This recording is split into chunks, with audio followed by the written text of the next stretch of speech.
creating a neurological link unlike anything science has ever seen. Doctors discovered early on that the Hogan twins share something called a thalamic bridge, which means their brains are literally wired together. This allows them to experience the world in ways no other humans can. When one sees an object, the other knows what it is, even if their own eyes are closed. If one drinks juice, the other can taste it. If one laughs, the other might start laughing without even knowing why. It's as if they live in two bodies but share a single consciousness, a phenomenon that has left even neuroscientists completely baffled. Despite their condition, Krista and Tatiana live as regular kids, playing, learning, and growing together. Their personalities are distinct. One is more outgoing while the other is quiet. But they always seem to know what the other is thinking. Medical experts have studied their case closely, trying to understand what their unique connection means for the human brain. Could they actually be reading each other's minds? Could their shared senses hold the key to understanding how consciousness really works? The Hogan twins continue to amaze the world, proving that the human brain is capable of things we never imagined. Not all conjoined twins live in the spotlight of medical research. Some, like Ganga and Jamuna Mondal, embrace their uniqueness and carve out their own path in life. Born in India, these extraordinary sisters are joined at the abdomen and share a body with 4 arms and 3 legs, earning them the nickname the Spider Sisters.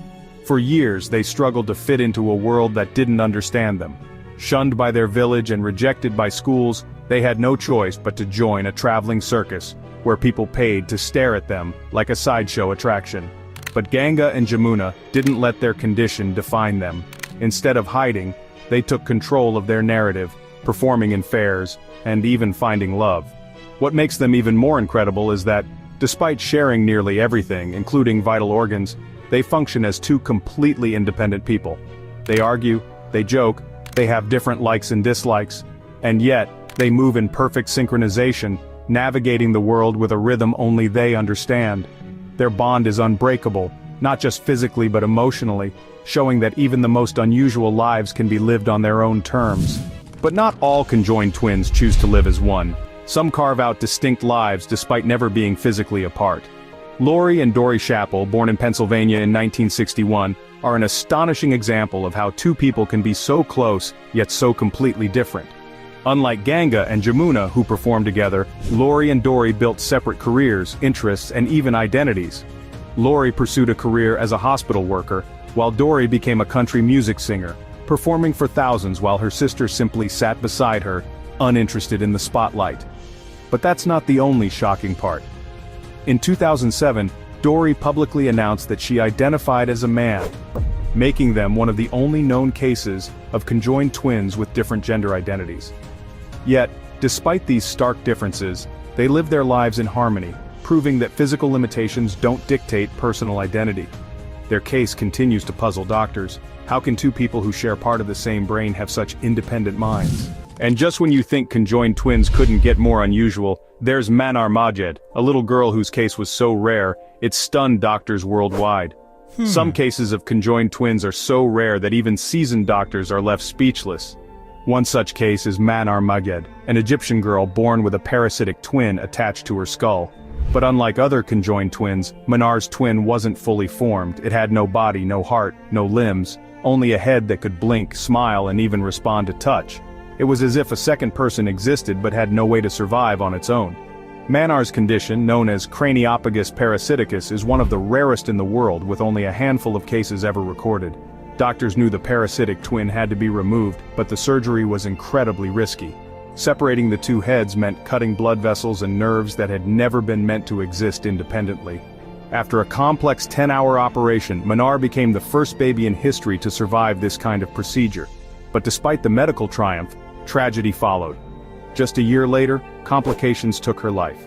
Her case remains one of the most shocking in medical history, proving that the human body can develop in ways beyond comprehension. If Manar Majid's case was a battle against the impossible, Abby and Brittany Hensel are proof that some conjoined twins don't just survive, they thrive. Born in 1990 in the United States, Abby and Brittany are dicephalic parapagus twins, meaning they share one body but have 2 completely separate heads, brains, and personalities. What makes them so incredible isn't just their condition, it's how effortlessly they navigate life as one. They drive, they swim, they even play sports. But the most mind-blowing part? Each twin controls only one side of the body.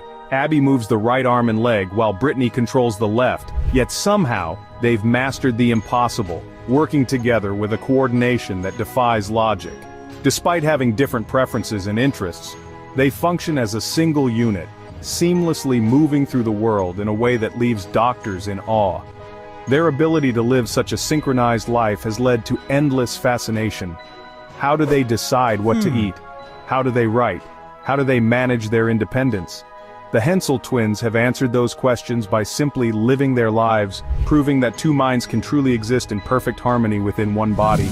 Long before modern medicine could even attempt separating conjoined twins, there were Chang and Eng Bunker, the brothers who gave rise to the term Siamese twins. Born in Siam, now Thailand, in 1811, the Bunker twins were joined at the chest by a short band of flesh. Unlike many conjoined twins who share organs, Chang and Eng were lucky. Their connection was purely external. But in the 19th century, there was no surgical expertise to separate them, so they had to navigate life as a permanent pair. At just 18 years old, they were taken to America and exhibited as a spectacle. But rather than being reduced to sideshow performers, they seized control of their own lives, making a fortune from their appearances and eventually settling down in North Carolina. And here's where their story gets truly bizarre. They married two sisters, had a total of 21 children, and managed to live mostly separate lives by alternating between their two households every 3 days. They even disagreed politically, with one supporting the Confederacy and the other opposing it. But their fate was bound together in every sense. When Chang suffered a stroke and died, Eng followed just hours later, unable to survive without him. Their legacy remains unmatched, a reminder of how two individuals can shape history while sharing one existence. If Chang and Eng proved that conjoined twins could build a family, Maria and Consolata Mwakikuti proved they could achieve something just as incredible: higher education. Born in Tanzania in 1996, the twins were joined at the abdomen and shared both legs, which meant moving required perfect coordination. From the moment they were born, doctors doubted they would live long, let alone attend school. But Maria and Consolata defied every expectation. Despite physical challenges, they excelled academically, attending school and refusing to let their condition hold them back. They learned to write, type, and even play games together, proving that determination can overcome any obstacle.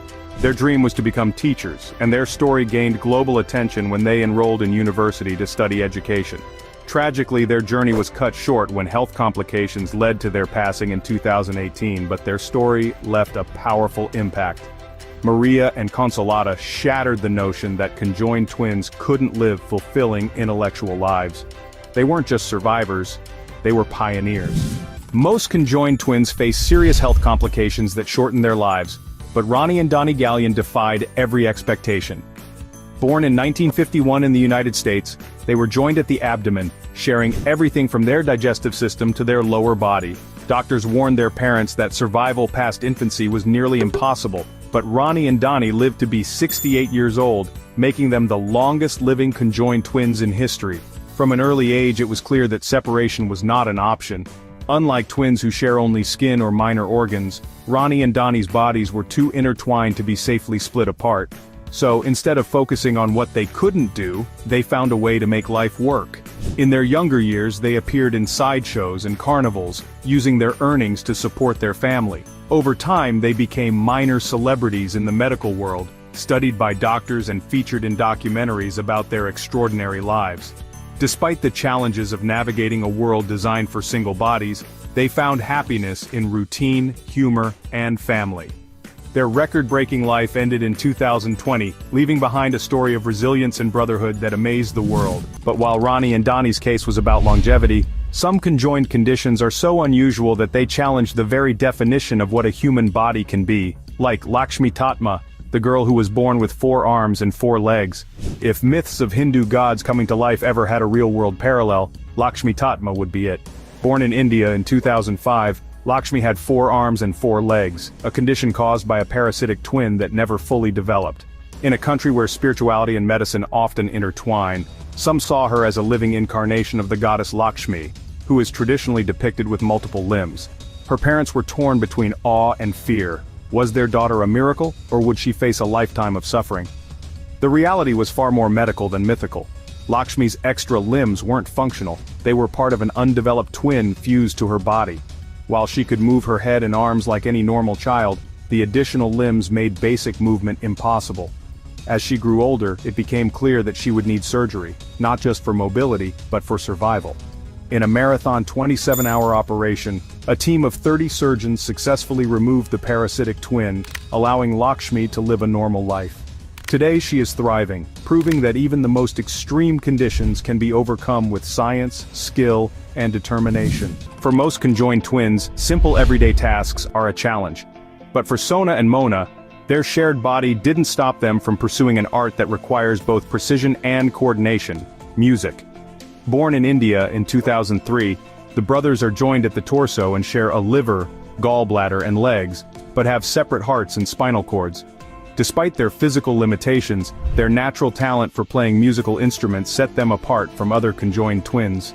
From an early age, Sona and Mona developed an interest in music, mastering instruments like the harmonium and keyboard with impressive skill.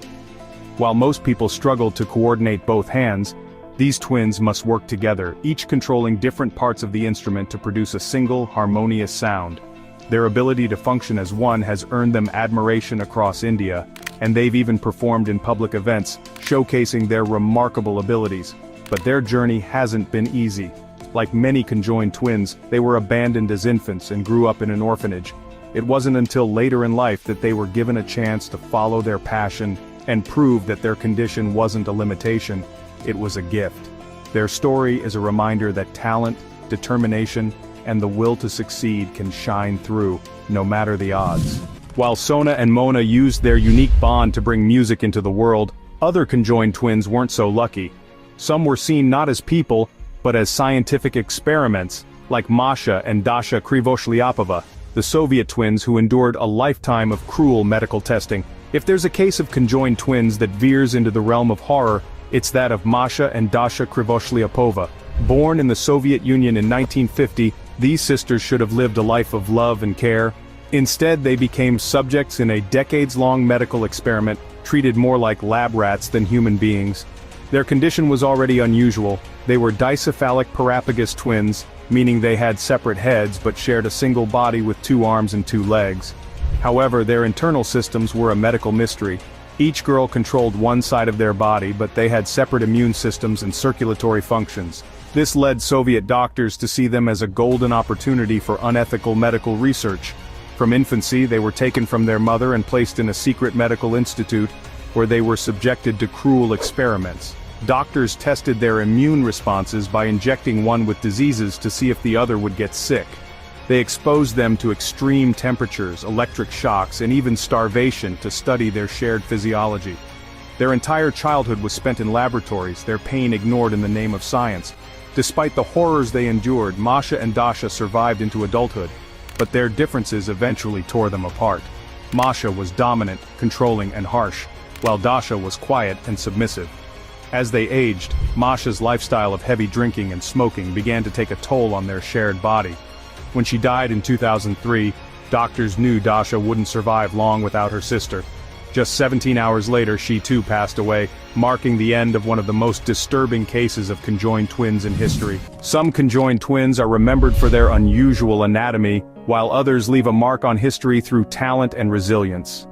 Millie and Christine McCoy, born in 1851 in North Carolina, were not only joined at the lower spine, but they were also born into slavery.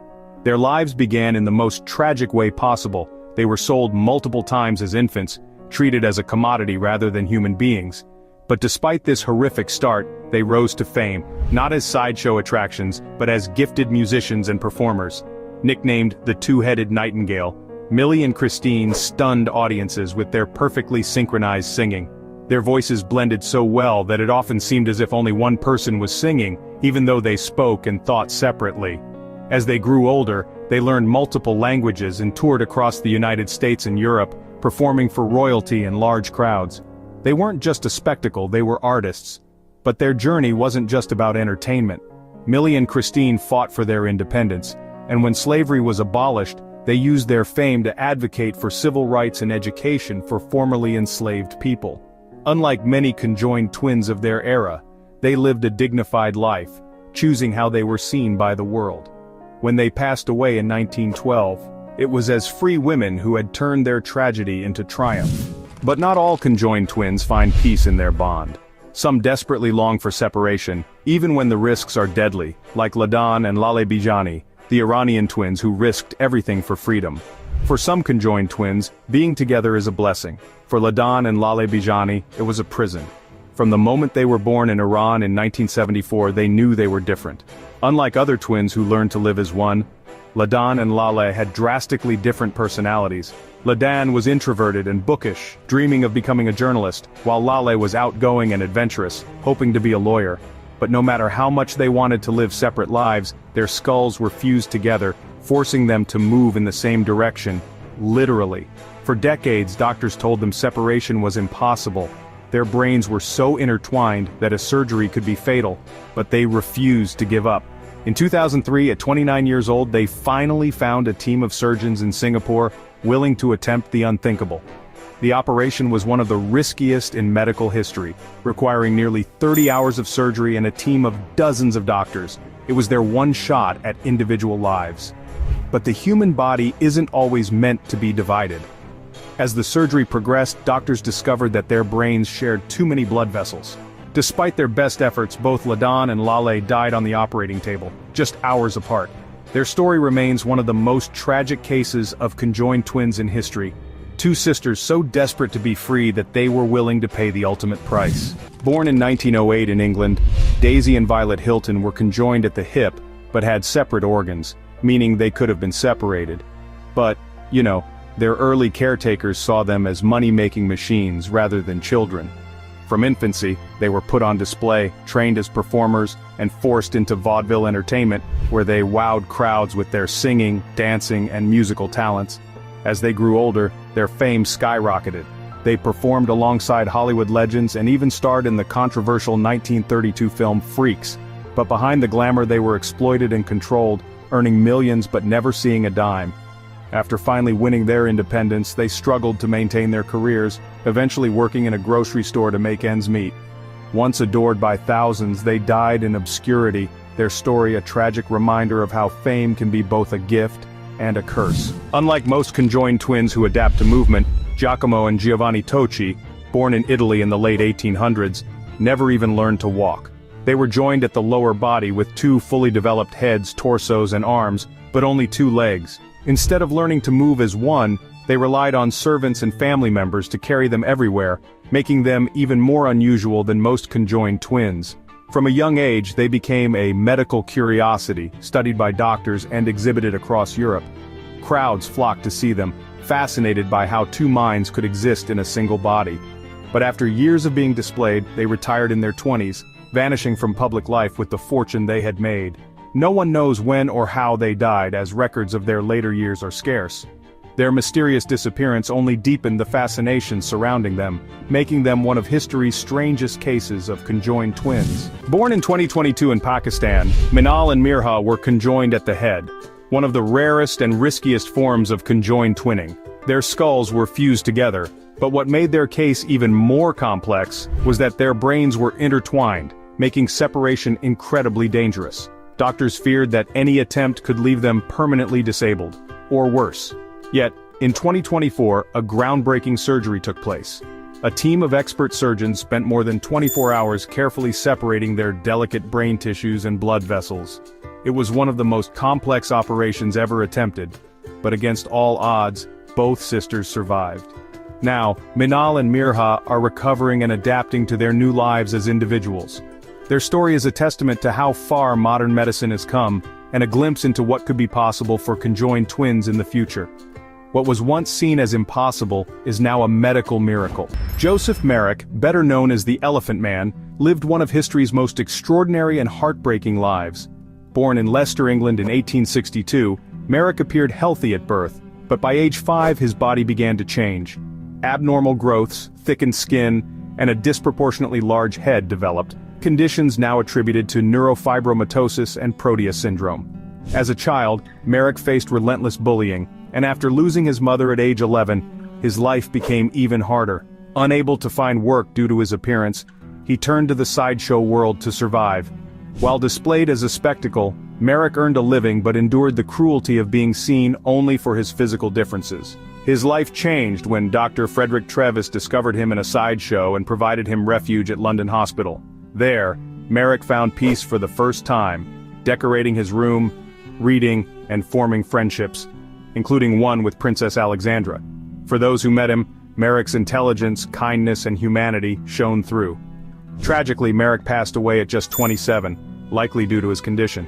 Despite his short life, his story endures as a powerful reminder to look beyond appearances and see the humanity in everyone. Imagine being born not just with an extra limb, but with a fully functional third leg. This was the reality for Frank Lentini. Born in 1889 in Sicily, Lentini's condition was due to a parasitic twin, leaving him with 3 legs, 4 feet, and even a second set of genitals. While many might have viewed this as a misfortune, Frank turned it into an incredible asset, becoming one of the most celebrated sideshow performers of his time. Frank's journey into the spotlight began when his family moved to the United States, seeking better opportunities for their uniquely gifted son.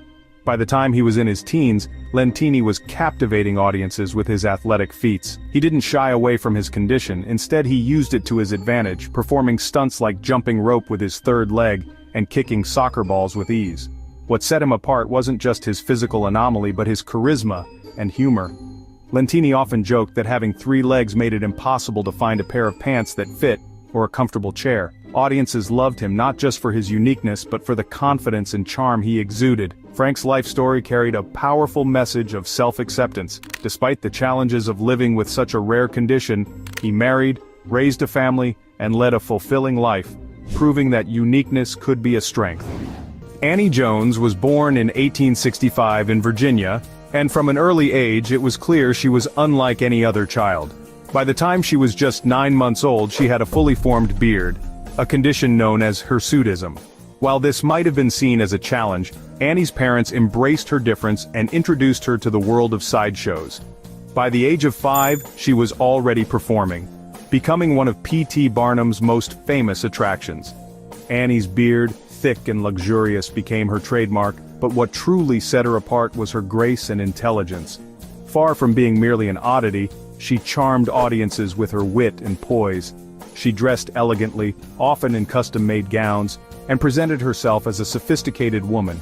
Her performances weren't just about appearance, they celebrated individuality and self-confidence, encouraging audiences to rethink societal norms of beauty. Annie's career spanned decades, during which she fiercely defended the dignity of performers in the circus and sideshow industries. She often advocated for the humane treatment of her peers, proving she was much more than a bearded lady. Her legacy, like Lentini's, was a testament to how embracing one's uniqueness can transform societal perceptions. Imagine living without arms or legs, yet managing to paint, write, and even roll your own cigarettes. This was the extraordinary life of Prince Randian, often called the human torso. Born in British Guiana in 1871, Randian's condition, known as tetra amelia syndrome, left him without any limbs. Yet, instead of being defined by what he lacked, Randian stunned audiences with what he could do. Randian was brought to the United States in the 1880s by P.T. Barnum and quickly became an attraction. Dressed in a snug woolen onesie, he showcased his incredible dexterity. Using only his mouth and shoulders, Randian could light a cigarette, shave himself, and even sew. Audiences were captivated by his quiet confidence and the practicality with which he navigated life. His performances weren't exaggerated or theatrical, they were a raw display of human determination and adaptability. Offstage, Randian spoke 4 languages, married, and had 5 children, proving that his life extended far beyond the stage. Randian's story reminds us how society often underestimates people based on their appearances. His unique life leads us to another misunderstood figure who sparked both fascination and controversy, Zip the Pinhead, a man whose condition blurred the line between fact and fiction. William Henry Johnson, better known as Zip the Pinhead, had one of the most unusual careers in circus history. Born in 1842 in New Jersey, Johnson had a condition called microcephaly, which left him with a small, tapered skull and intellectual disabilities. However, what made Zip famous wasn't just his appearance, it was the outrageous narrative crafted around him. P.T. Barnum introduced him as the missing link, claiming he was a wild man discovered in Africa, adding an air of mystery to his persona. On stage, Zip's exaggerated antics drew both curiosity and laughter. He often wore a furry suit to enhance the illusion of being a wild man, barking and acting animalistic while simultaneously engaging with audiences in playful ways. While some viewed him as a joke, those who knew him described Zip as kind, friendly, and surprisingly witty. Off-stage, he loved music, played the guitar, and enjoyed socializing with fellow performers. Zip's life highlights the tension between entertainment and exploitation, as he was both celebrated and misrepresented. Yet he made the most of his fame, performing for nearly 60 years. His story sets the stage for another performer whose unusual condition shaped her life in a way few could imagine. Ella Harper, the camel girl who walked her way into history. Ella Harper was unlike any performer of her time, earning her the nickname the Camel Girl. Born in 1870 in Hendersonville, Tennessee, Ella had a rare orthopedic condition called congenital genu recurvatum. This caused her knees to bend backward, giving her legs an appearance similar to a camel's hind legs. Though this condition made traditional walking difficult, Ella adapted by using her hands for stability and movement, creating a gait that became her trademark. Ella's uniqueness quickly caught the attention of W.H. Harris's Nickel Plate Circus.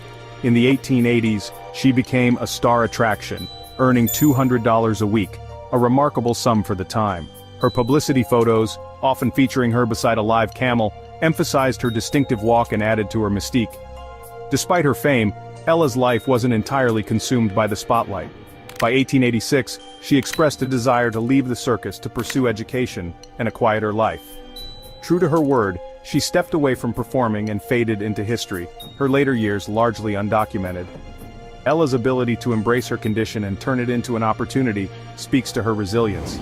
Chang and Eng Bunker are arguably the most famous conjoined twins in history. Born in 1811 in what is now Thailand, the twins were joined at the chest by a band of cartilage, which connected their livers. Their unique condition was so rare that it coined the term Siamese twins, a name that endures in medical terminology. Despite their physical connection, Chang and Eng were remarkably independent, each possessing his own personality and interests. The twins were discovered by a British merchant and brought to the United States in the 1820s, where they became celebrated performers. Their act showcased not just their physical connection, but also their individual talents, including acrobatics and public speaking. Over time, they took control of their own careers, leaving behind managers to build a fortune through self-managed tours. In a surprising twist, they retired from show business in the 1830s, bought a plantation in North Carolina, and became U.S. citizens. Chang and Eng's lives weren't without challenges. They married sisters, had a combined total of 21 children, and navigated complex family dynamics while literally being inseparable. Their story is a testament to adaptability and ambition, paving the way for conversations about individuality within physical connection. From their success, we now turn to the life of Fannie Mills, whose unusual condition earned her the nickname the Ohio Bigfoot Girl. Fannie Mills was known by a striking and unforgettable nickname, Ohio Bigfoot Girl. Born in Ohio in 1859, she had a rare condition, likely Milroy disease, which caused severe swelling in her legs and feet due to lymphedema.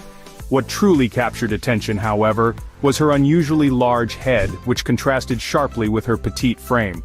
Her appearance drew widespread curiosity, and she became a notable figure in sideshows during the late 19th century. Fanny's condition made daily life difficult, but her time in the spotlight gave her a sense of purpose.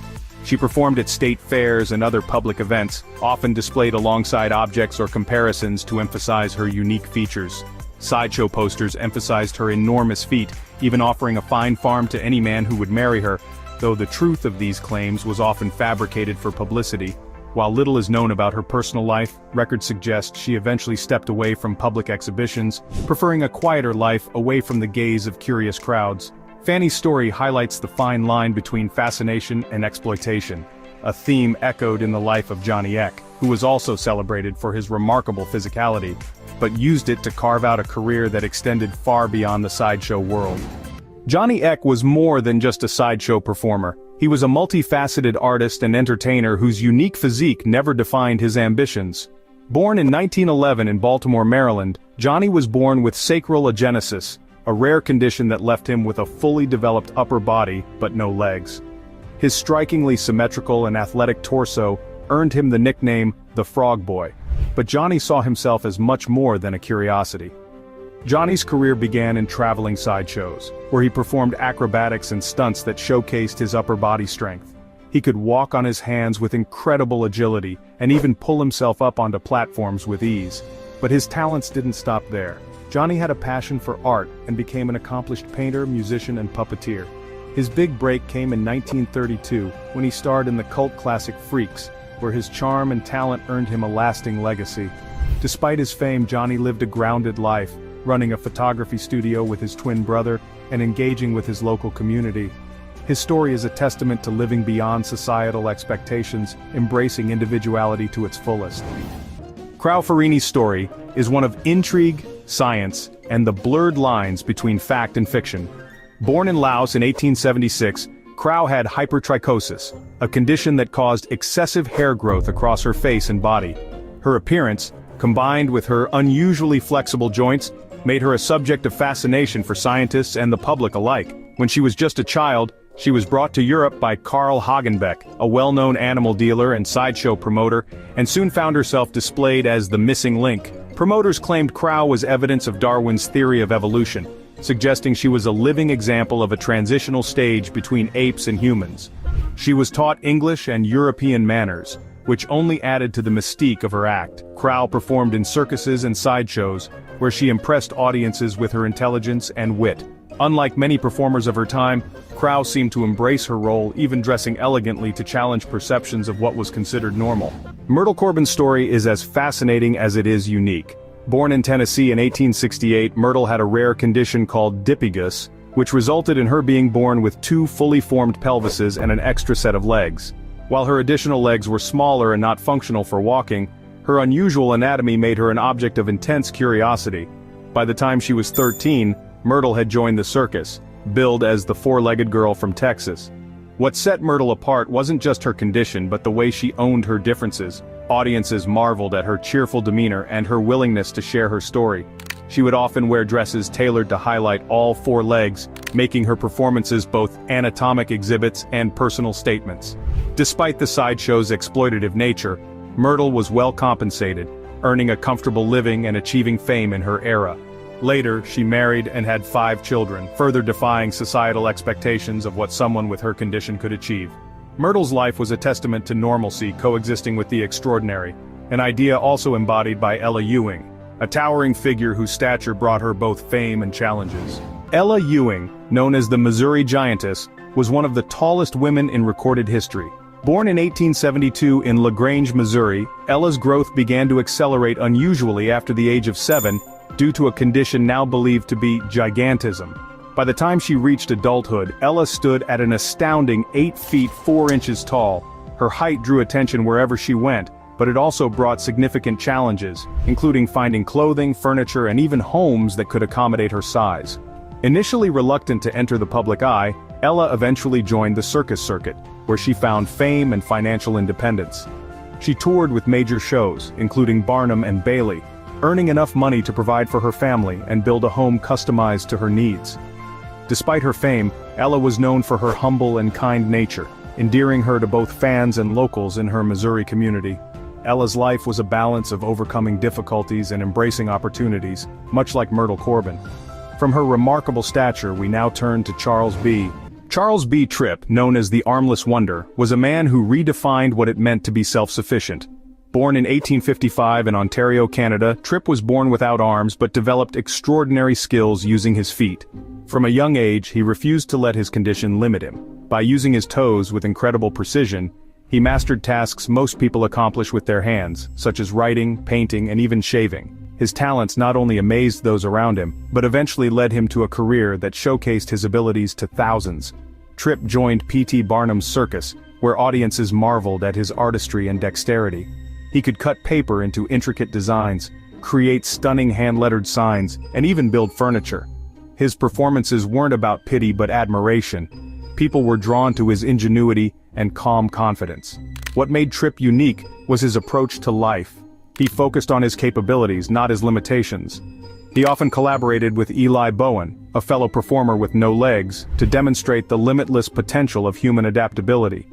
Tripp later ran a photography business, proving that his talents extended beyond the stage.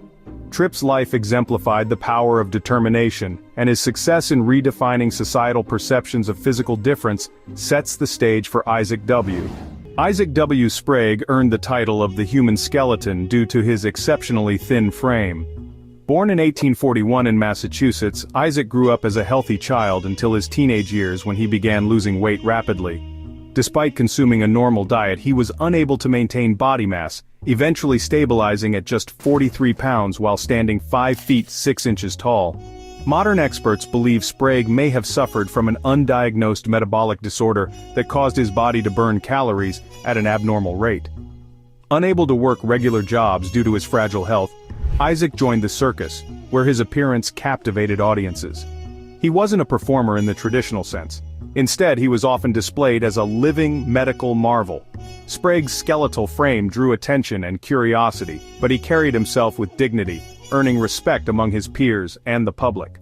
While his thinness was his claim to fame, it also made his life challenging. He struggled with physical weakness and a susceptibility to illness, yet he continued to work to support his family.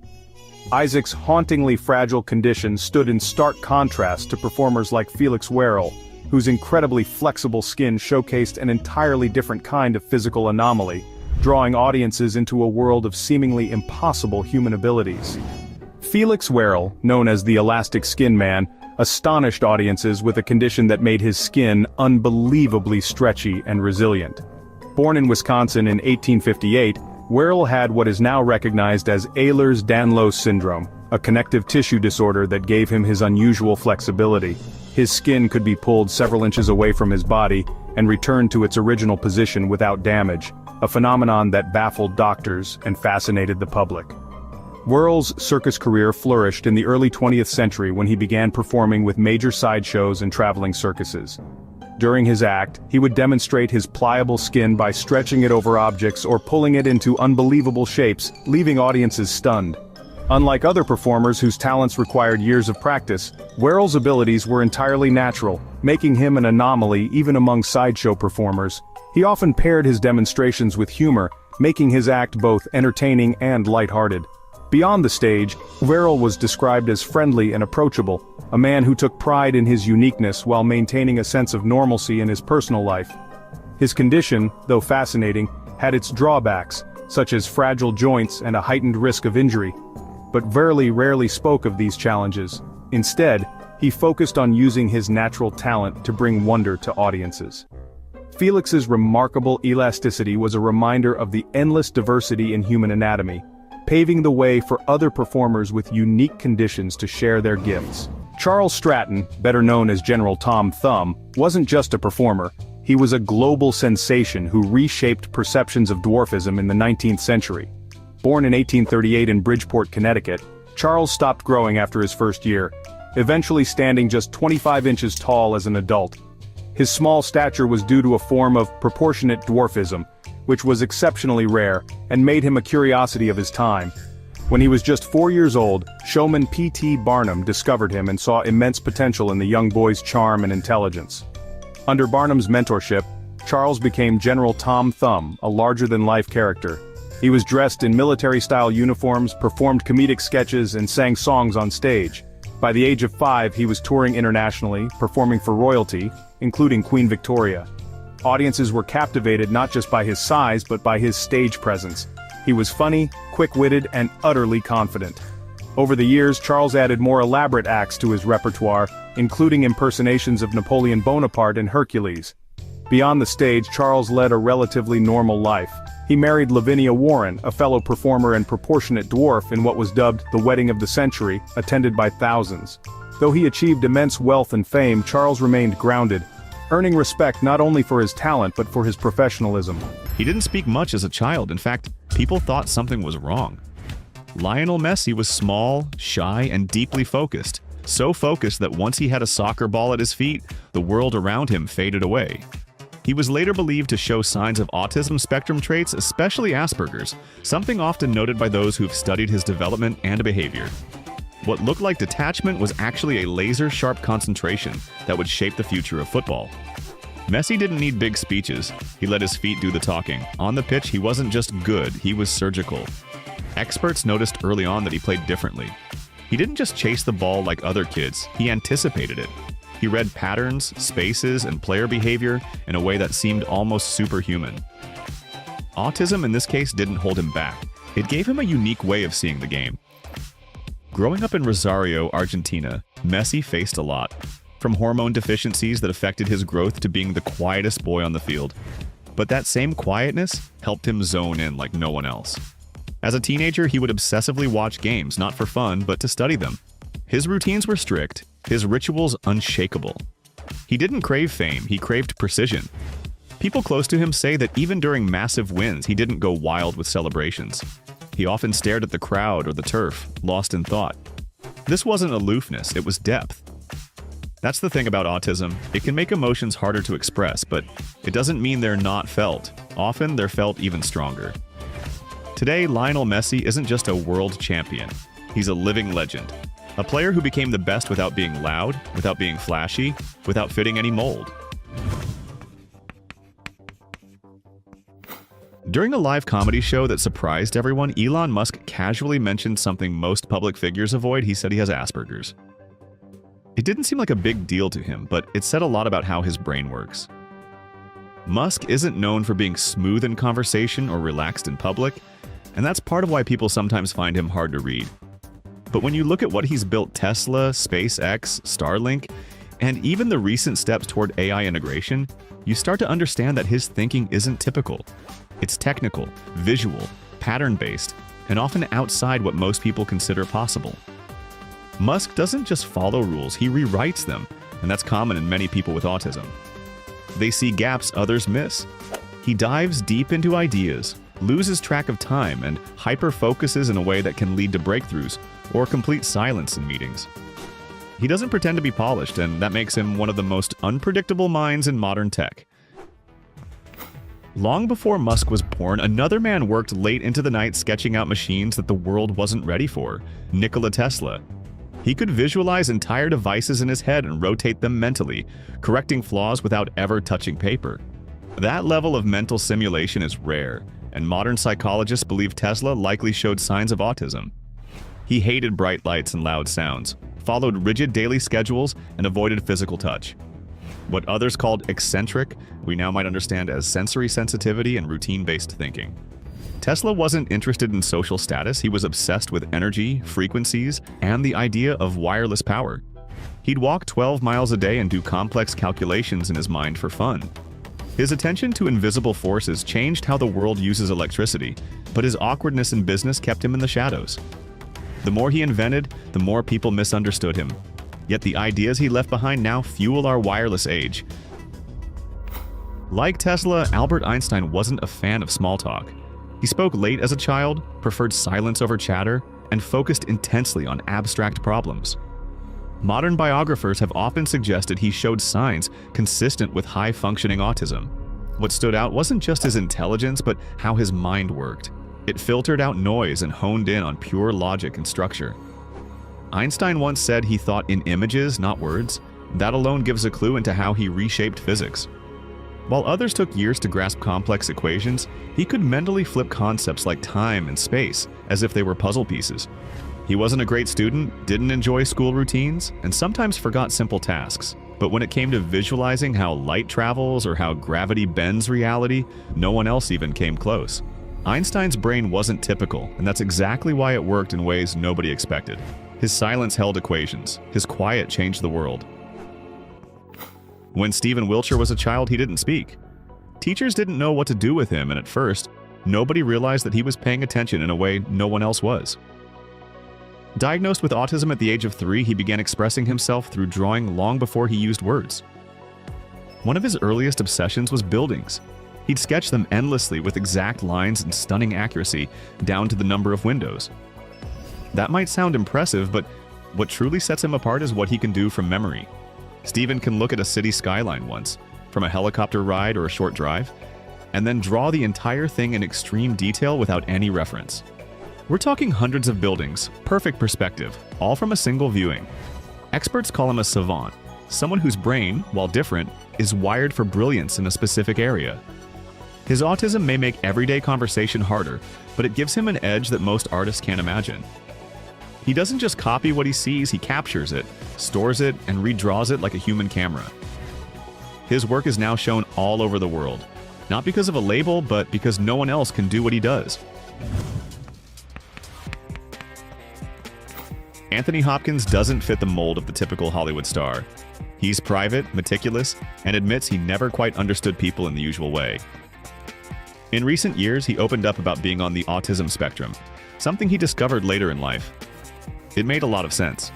Hopkins has always described himself as socially distant, often overwhelmed by too much noise or emotional clutter. But give him a script and everything clicks into place. While some actors skim lines and improvise, Hopkins dives into the text like he's decoding a secret message. He reads scripts over 100 times, sometimes committing entire films to memory before shooting starts. That intense repetition, the need for routine, and the sharp focus, those are traits often linked to autism. But for Hopkins, they've been the foundation of legendary performances. From The Silence of the Lambs to The Father, he doesn't just act, he becomes the character, every word delivered with purpose. He doesn't play roles loudly, he plays them precisely. When people think of Tim Burton, they think of strange angles, pale faces, and gothic landscapes. But behind that eerie aesthetic is a director who's often said he felt like an outsider for most of his life. While never formally diagnosed, Burton has said in interviews that he believes he's on the autism spectrum. And once you know that, his movies start to look even more personal. Characters like Edward Scissorhands or Jack Skellington aren't just fictional, they're versions of himself. Burton has a way of taking emotions that are hard to describe, loneliness, obsession, fear of crowds, and turning them into entire worlds. He avoids big Hollywood events, prefers working in focused, quiet environments, and often sketches alone for hours to build his ideas. His autism traits, intense focus, visual thinking, and discomfort with social situations didn't block his creativity. They helped shape it. He didn't try to fit in. He built a universe where people like him already belonged. Charles Lutwidge Dodgson, better known as Lewis Carroll, wasn't just the man behind Alice's Adventures in Wonderland. He was a mathematician, photographer, and someone who didn't quite blend into ordinary life. He avoided eye contact, preferred routines, and spoke in an unusually formal way even with close acquaintances. Many researchers today suggest he likely showed signs of autism. Carroll was obsessed with puzzles,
He would write letters with mirror writing and craft word games that only he seemed to understand.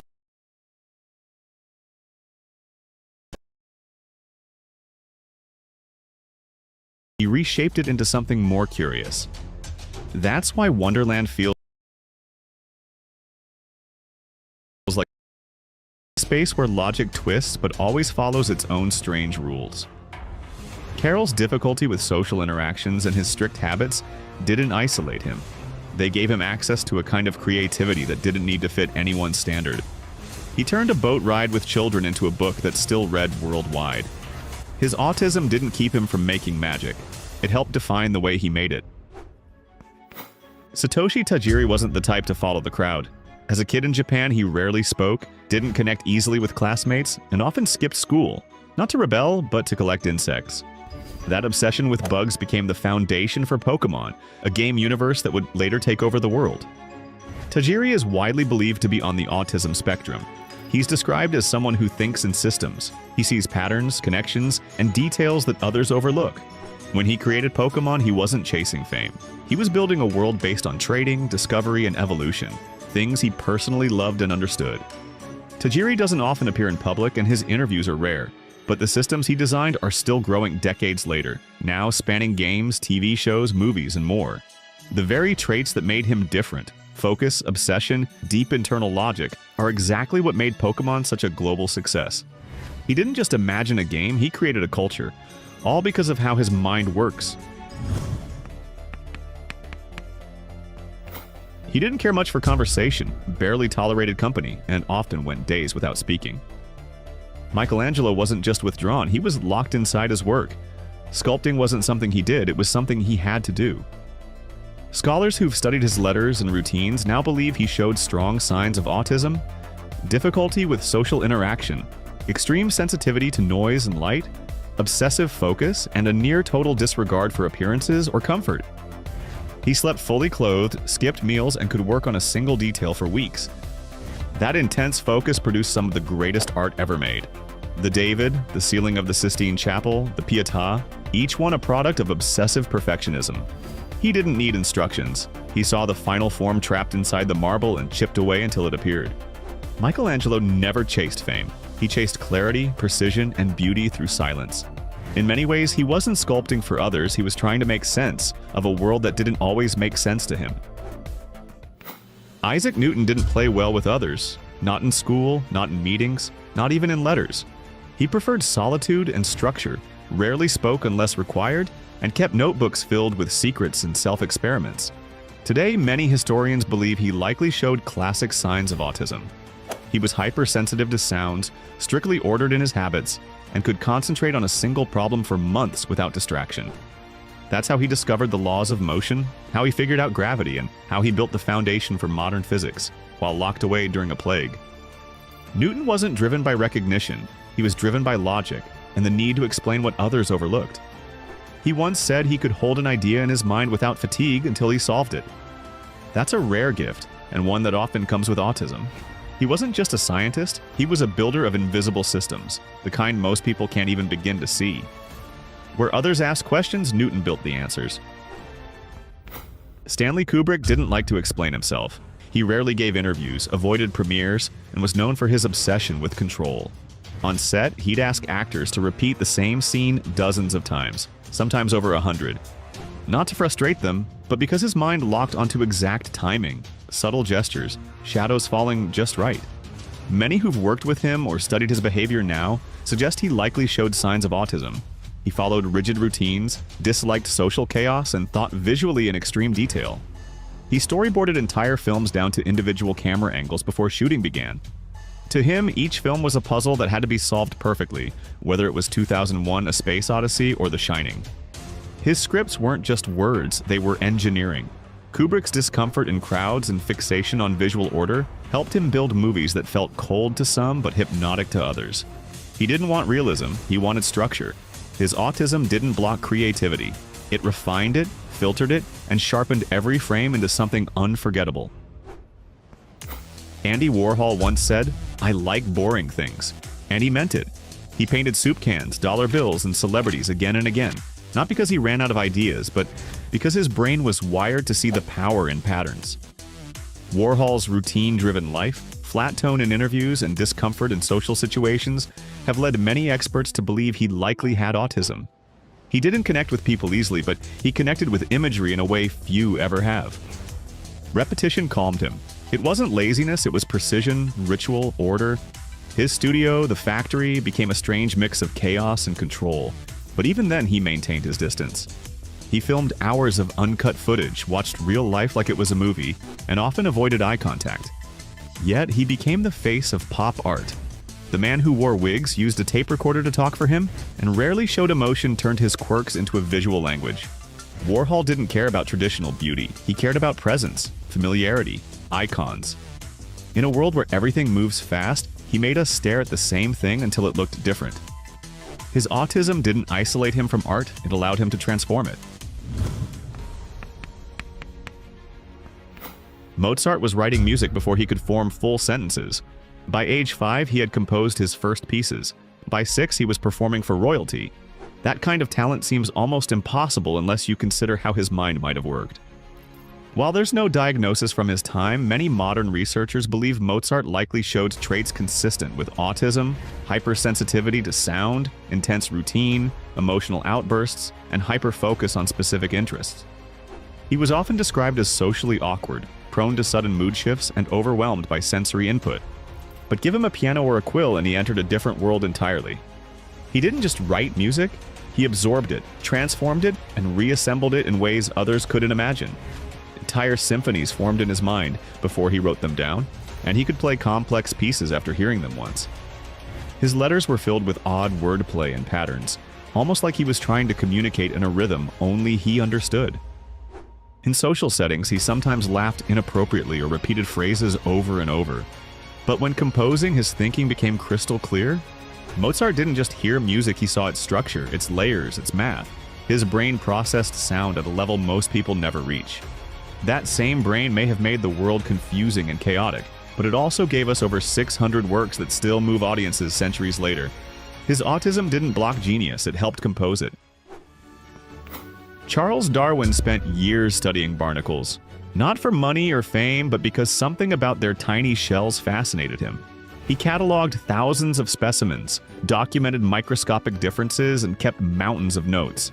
That obsessive attention to detail, along with his aversion to social gatherings and strict routines, has led many modern scholars to suggest he likely had autism. Darwin avoided loud environments, preferred solitary walks, and followed daily habits so precisely that even his family kept to them. But that's what made his thinking so powerful. He didn't just glance at nature, he examined it endlessly.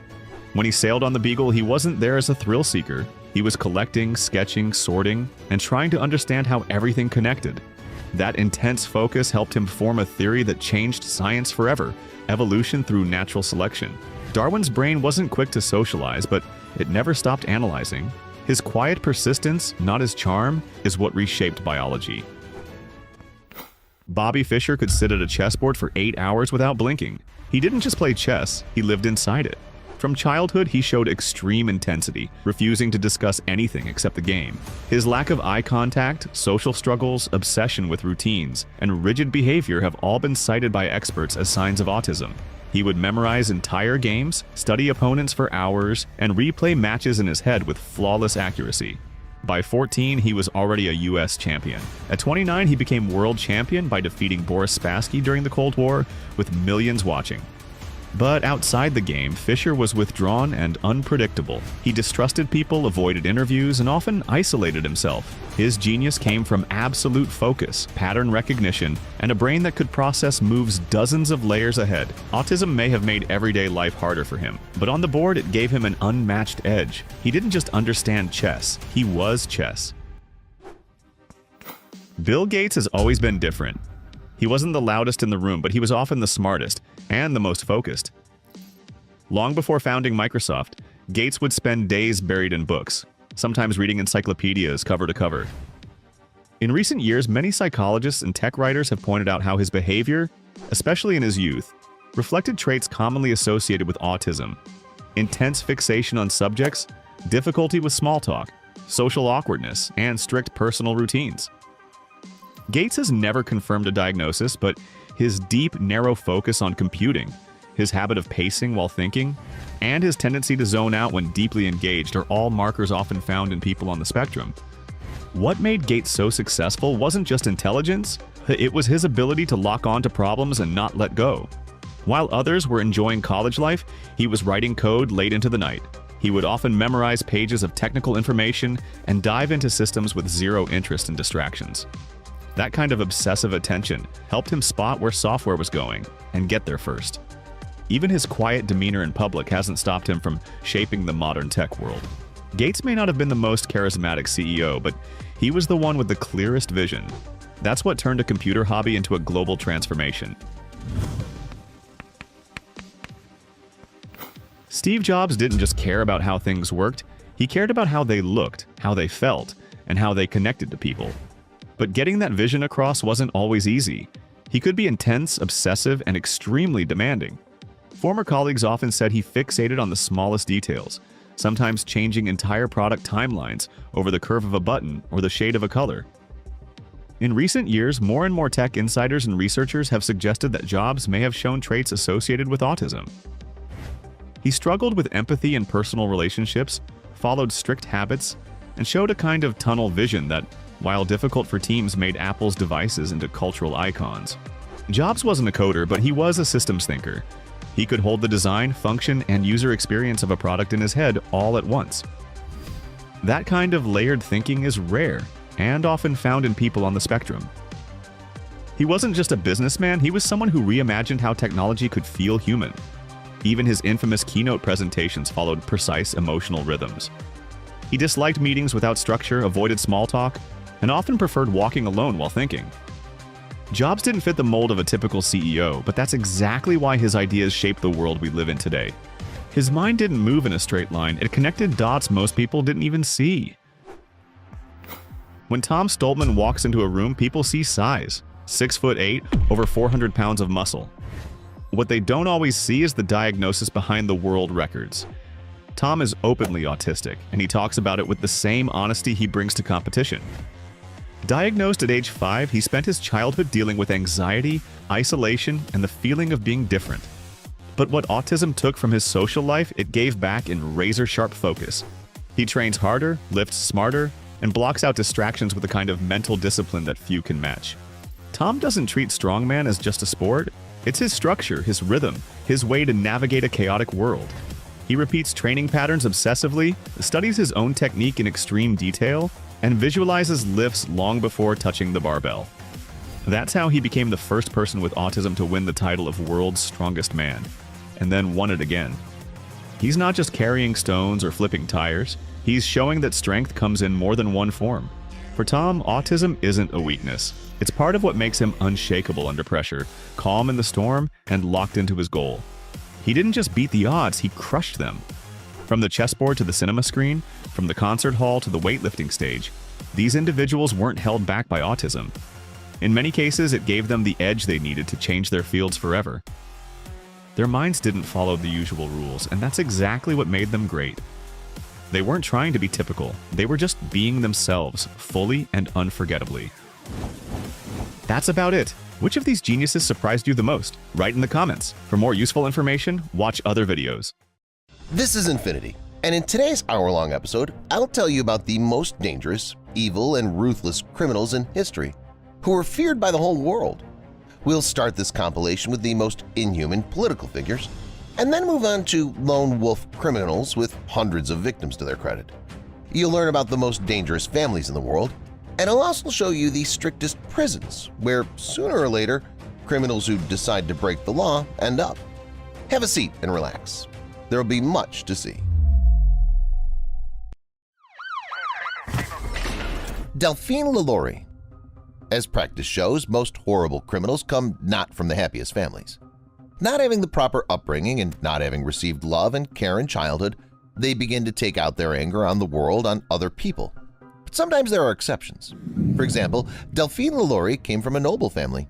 American aristocrat who lived in the 18th and 19th centuries, was addicted to attending splendid balls and social gatherings from an early age, and in general looked like a typical society girl. Few could have imagined that such an aristocratic lady would become one of the most evil and cruelest people in history. Behind her beautiful clothes and high society lifestyle was the essence of a ruthless sadist. The house in which Madame LaLaurie lived was a torture chamber for her slaves, whom she subjected to abuses beyond human comprehension. She kept them locked up, shackled to walls or floors, conducted monstrous experiments, and abused them in every way. Upon learning of this horror, people intended to take revenge on the villain, but Madame LaLaurie managed to flee to Europe. Unfortunately, no arrest or trial was ever made. LaLaurie's fate is unknown, but according to some reports, she died in France and remained unpunished. Caligula. It's said that Caligula loved exclusively his horse Inceditus, bestowing humanity only on this animal. According to legend, the horse was even appointed a senator by him. All others were not only disliked by Caligula, but he was eager to finish them off. Caligula was a Roman emperor who lived from 37 to 41 AD. The emperor lived only 28 years, but that's not surprising considering how many enemies he made. Caligula loved torture. He loved to humiliate people and watch them suffering. Historians believe that Caligula was not good-looking, so out of jealousy he ordered to execute or beat handsome young men. Sometimes he did it personally and then bragged about his brutal acts at the imperial court. Moreover, Caligula loved executions in the central squares. He ordered the executioner to carry out the execution as slowly as possible, and he often brought the victim's relatives and loved ones to the execution, morally mocking them. Many modern scholars acknowledge the insanity of Caligula and also believe that he was a psychopath and schizophrenic. I'm sure he was, considering the atrocities he committed. Shiroishi. When talking about World War II, many people only remember the horrors of the Third Reich, forgetting that Japan sometimes committed even more horrific atrocities during the war. The Japanese microbiologist Shiroishi is associated with one of these. In the early 1930s, even before the war, Shiroishi began testing biological weapons in Zhangma Forest. In 1936, near Harbin, China, Unit 731 camp was set up, which became one of the most gruesome symbols of World War II. The research carried out there was classified as secret. According to official documentation, the subject of the unit's research was methods of disinfecting water, but in reality, things were much worse. Under the representation of Shiroishi, Unit 730 conducted large-scale tests of bacteriological weapons on this camp. The test subjects were human beings. Inhumane experiments were conducted in the camp to determine the amount of time a person could survive under the influence of various factors. For example, without water, when frostbitten, when exposed to electricity, etc. New types of weapons, injections, and infections were also tested on humans. It's difficult to imagine how horrible a person must be to be in charge of such monstrous experiments. Actually, there are many atrocities associated with World War II, and what Shiroishi did is just one of them. There were even more brutal individuals who lived at that time. Stay tuned to learn more about them and to see the most inhuman political figures of the last century. Let's move on. Ilse Koch. The notorious Third Reich is associated with many names. Of course, you all know about the terrible Führer who unleashed the biggest war in the history of mankind. However, far fewer people know about Ilse Koch, and yet she was one of the most terrible and cruelest historical figures. The wife of Karl Otto Koch, commandant of the famous concentration camps Buchenwald and Magdeburg, she was known by the nicknames the Witch of Buchenwald and the Beast of Buchenwald. The nickname suited her well, for what she did to the inmates of the camps is difficult to describe in words. The woman was fanatically devoted to the idea of the superiority of the Aryan race. She organized and participated in the most horrific and sophisticated experiments torturing prisoners.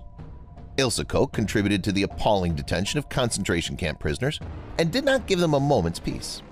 For example, as she walked through the campgrounds, she could unleash fighting dogs on the prisoners, intimidating them. For her inhuman activities, she became the senior female guard. For the same activities, she was sentenced to life imprisonment after the war. Next, we have another woman who has gone down in history, not for her good intentions and good deeds. Jiang Xing was a Chinese actress who in 1938 became the wife of Mao Zedong, who in turn later became the founder and first chairman of the People's Republic of China. Mao was no rose either and did a lot of terrible things during his life, but at least this is widely known. Far fewer people know about Jiang Xing's deeds. Meanwhile, it was she who played a crucial role in leading the Great Proletarian Cultural Revolution. She was the driving force behind the ideological and political campaigns in which countless ancient buildings, artifacts, antiques, books, and paintings were destroyed on her orders. It would be okay if it was limited to this. However, the decade of the Cultural Revolution brought China in irreparable human losses and a gigantic number of ruined lives. Millions of people lost their right to freedom of speech and cultural development. Many Chinese citizens were exiled to camps and deported from their homelands. Finally, according to various estimates, from 500,000 to 3 million people became victims of the Cultural Revolution, and another 36 million were repressed. It's believed that it was Jiang Xing who played a major role in this horror, which makes her the real devil. Pol Pot. Cambodia is known for the amazing temple complex called Angkor Wat, unusual flora and fauna, interesting food, and of course Pol Pot. His real name is Saloth Sar, but in the history he went down as Pol Pot. It's an abbreviation for the French politique potentielle, i.e. potential politics. Pol Pot was a Cambodian politician and leader of the Khmer Rouge, a communist movement in Cambodia which ideology was based on the rejection of everything Western and modern. Pol Pot pursued a policy of terror that was in fact similar to genocide.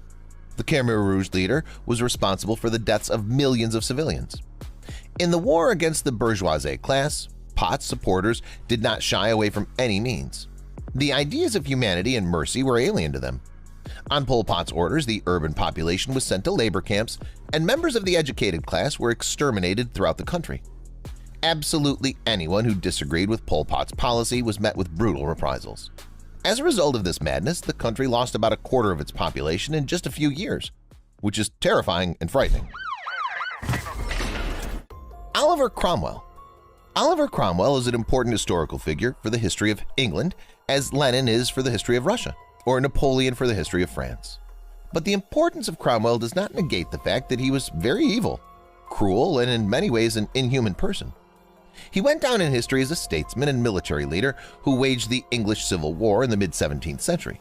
He's also remembered as a fierce Protestant who fanatically hated Catholics. Cromwell accused Catholics of heresy and urged his fellow citizens to fight them. Not surprisingly, many people hated Cromwell madly. The people of England continued to hate Cromwell fiercely even after his death. Idi Amin.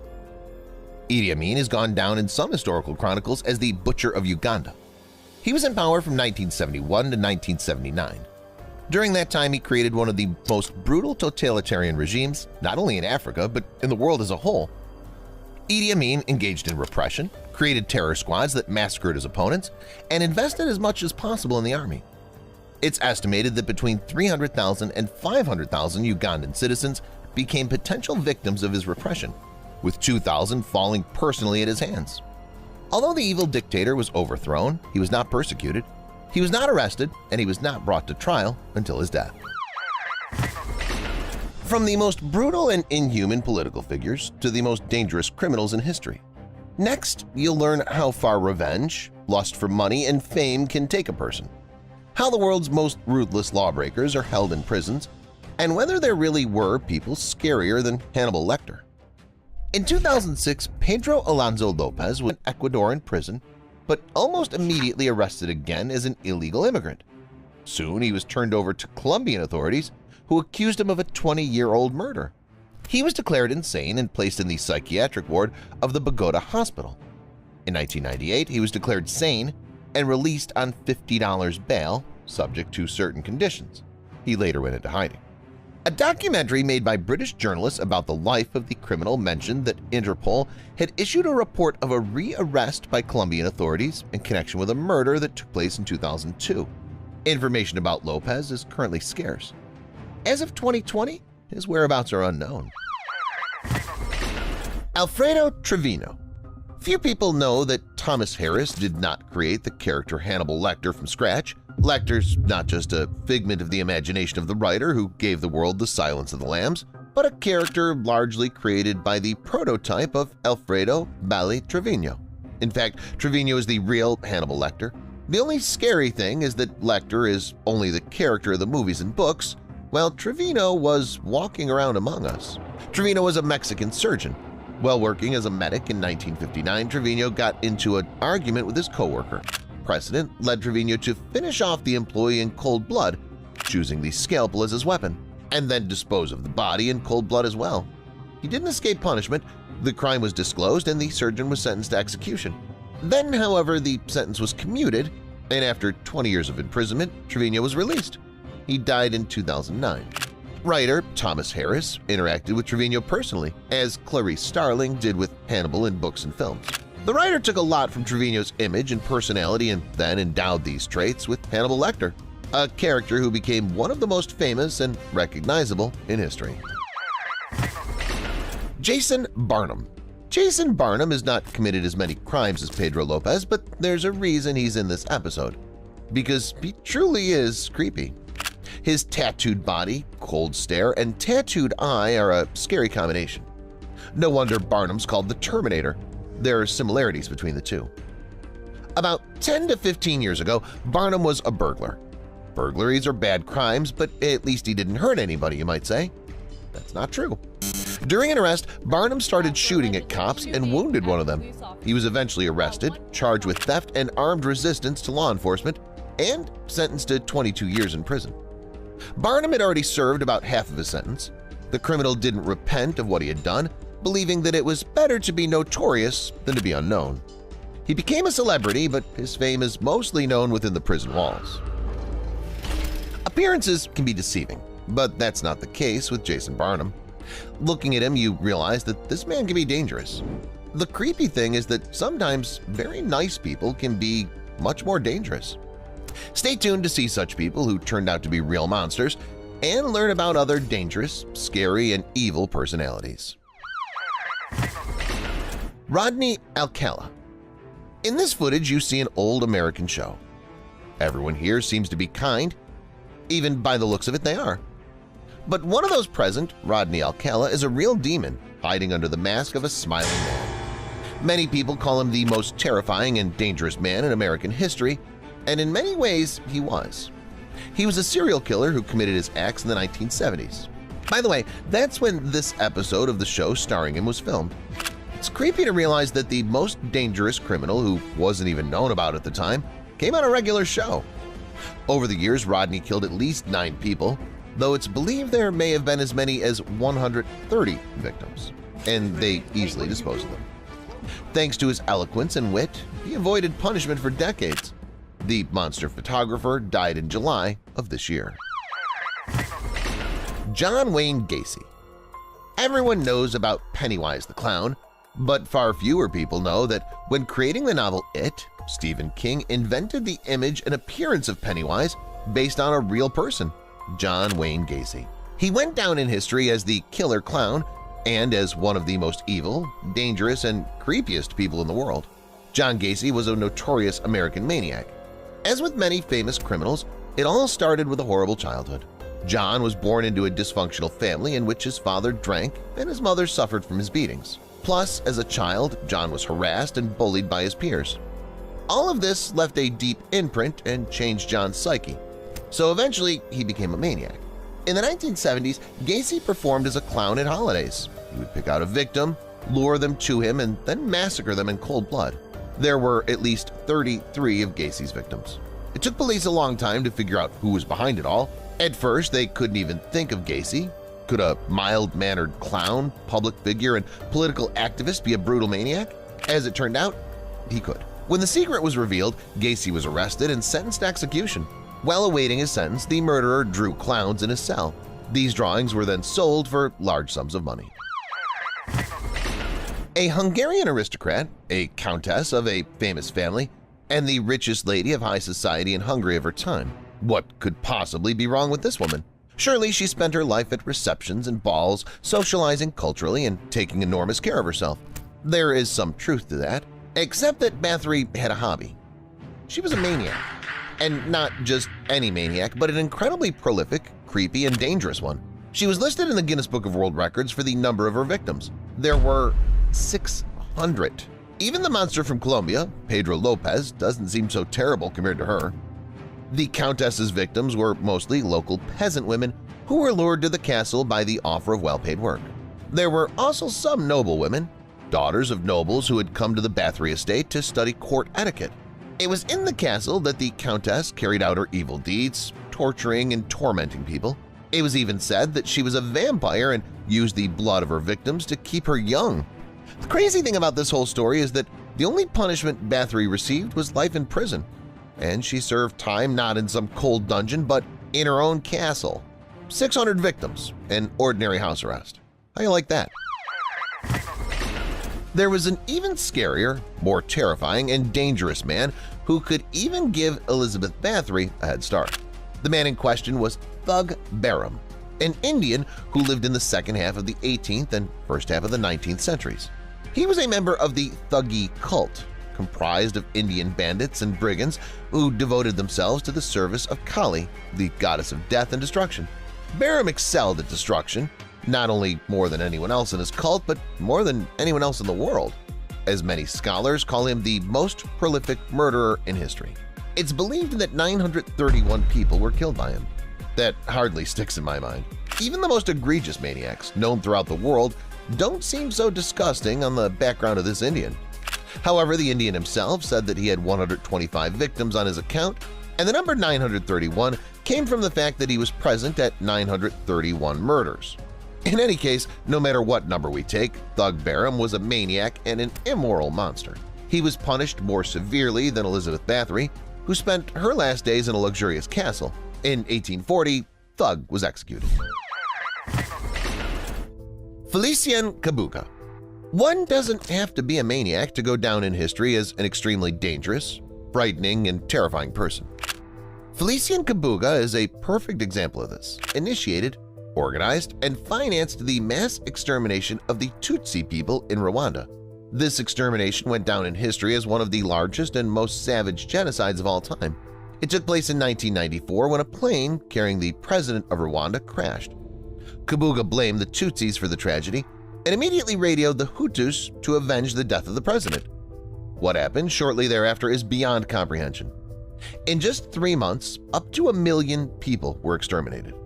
Kabuga was soon wanted for crimes against humanity, but he escaped, becoming one of the most wanted criminals on the planet. He managed to hide for a long time. Only last year the Rwandan monster was caught and arrested. No trial has yet taken place, but it's already clear that the punishment will be the harshest. The most dangerous criminal in Britain. Many people recognize Charles Bronson as Britain's most dangerous and violent criminal, but some disagree. They believe that Britain's most dangerous criminal is Robert Maudsley, known as the Brain Eater. There's some logic in that. The history of this man is not at all simple. Psychologists are trying to understand many nuances of Maudsley's biography until now. Little's known about his childhood, but it clearly wasn't a happy one. At the age of 6, Robert and his siblings were taken away from his parents, accused of abuse. Social service workers were shocked. Robert suffered the most. He was especially disliked by his cruel father. Once the boy was locked in a room for 6 months. His father opened the door only to slip in some food and water. However, after a while, the father of the family changed his strategy. Robert was once again transferred to social services, and he began his life in foster homes. Before reaching adulthood, he changed them more than once or twice. As a teenager, Robert left Liverpool, but what happened to him in that city changed his psyche forever. The capital of Great Britain did not bring significant changes in the life of Maudsley. On the streets of London, he was a petty criminal and could barely make ends meet. After several attempts to commit suicide, Robert was forced to get psychiatric help and spent a considerable amount of time in hospitals. However, therapy didn't help. Maudsley committed his first murder in 1974. An ordinary worker showed Robert pictures of children. The stories of these children's abuse reminded Robert of his own childhood and became a trigger for the aggression. Shortly after the crime, Robert was arrested and sentenced to life in prison. At the same time, the man himself was convinced that he had done the right thing and that society should be grateful to him for getting rid of the monsters. Robert was placed in Broadmoor Hospital, where many famous criminals have served their sentences. It was here in 1977 that Maudsley committed another murder. The motive again turned out to be a personal hatred against people who harm children. It was such a criminal who became Maudsley's new victim. Crime committed within the walls of the hospital was found to be an intentional act, which characterized Robert not as a mentally unwell man, but as a true criminal. After the murder, the decision was made to transfer him to another facility, Wakefield Prison. Robert didn't like it in prison. He repeatedly stated that he wanted to return to Broadmoor Hospital. One night in 1978, Maudsley committed 2 more murders, after which he surrendered to prison guards. After these events, Maudsley was deemed too dangerous to be kept with other criminals. He was assigned solitary confinement, where he remains to this day. In most cases, the criminals recognized as the most dangerous in the world have indeed done terrible things. However, among the celebrities of police reports are those who have not spilled even a single drop of blood. Stay tuned to learn about the world's most unusual, mysterious, and dexterous lawbreakers. Jesse James. Jesse James is one of the most notorious criminals in the United States. Many people liked him. But why? The fact is that Jesse James was often portrayed as the real Robin Hood of the American Wild West in works of fiction of the time. James and his accomplices engaged in robbery, attacking northern federal banks and trains of federal companies, sending all stolen money to the poor people. This selectivity was due to the fact that James was a staunch Confederate and committed most of his crimes in retaliation for the defeat of the Southern states in the Civil War. However, there's another point of view in the country. Many believe that the exploits of Jesse James, embellished by journalists, were just gangsterism. One way or another, James' life ended early at age 34. The bandit was killed by his own accomplice, who hoped to receive a reward from the government promised for the legendary robber's head. Jean-Bernard Lesnaud. For many people, it's not those people who successfully evade the law who seem particularly mysterious, but those who continue to commit crimes in plain sight for years. Jean-Bernard Lesnaud is one of the latter. The famous arms dealer was born in France, where he began to be wanted for arms trade back in the 1980s. Lesnaud managed to escape justice, but reappeared in Florida, where he continued to do business without leaving his luxurious villa. Surprisingly, Lesnaud didn't hide from anyone in America. He agreed to phone interviews with journalists and even started his own website, where anyone who had money could buy a fighter jet or a machine gun. He sold everything – tanks, airplanes, field hospitals, and so on. It was only in 2002 in Switzerland that police officers were able to arrest the cheeky man. Charles Ponzi. Surprisingly, it doesn't always take a gun to become one of the world's most dangerous criminals. Charles Ponzi didn't need threats to get huge sums of money regularly. The criminal, who proudly called himself a businessman, received millions of dollars from his investors using an outwardly simple plan. The new entrepreneur registered a company in Boston called the Securities Exchange Company. The company issued promissory notes in which it pledged to pay $1,500 for every $1,000 it received in 90 days. In the spring of 1920, Ponzi handed over control of the company to 18-year-old Lucy Martelli, after which the pyramid collapsed. The depositors, of course, rushed to demand their money back, but all the accounts had already been frozen, and Ponzi himself was later declared bankrupt. Surprisingly, Charles served only 5 years for his massive, fraudulent scheme. D.B. Cooper. And perhaps the most mysterious criminal in history is still the man known by the alias D.B. Cooper. On November 24, 1971, the criminal hijacked a plane. After the plane landed in Seattle, the criminal released 36 passengers in exchange for a parachute and money brought in by the authorities. However, he took the crew members as hostages and ordered them to fly to Mexico City. Around 8 p.m., the criminal opened the rear door of the plane and jumped out. Despite a lengthy investigation, the FBI was neither able to identify the hijacker nor find out what happened to him next. The Dan Cooper crime remains the only unsolved air piracy in commercial aviation history. What do you think happened to D.B. Cooper? Share your thoughts in the comments. Well, we've learned about lone wolf criminals, but what about those who band together or even act as part of their own family? This often leads to horrific consequences. Stay tuned to learn about the family that terrified England, the gangs that carried out brutal massacres, and the families that control metropolises and even countries.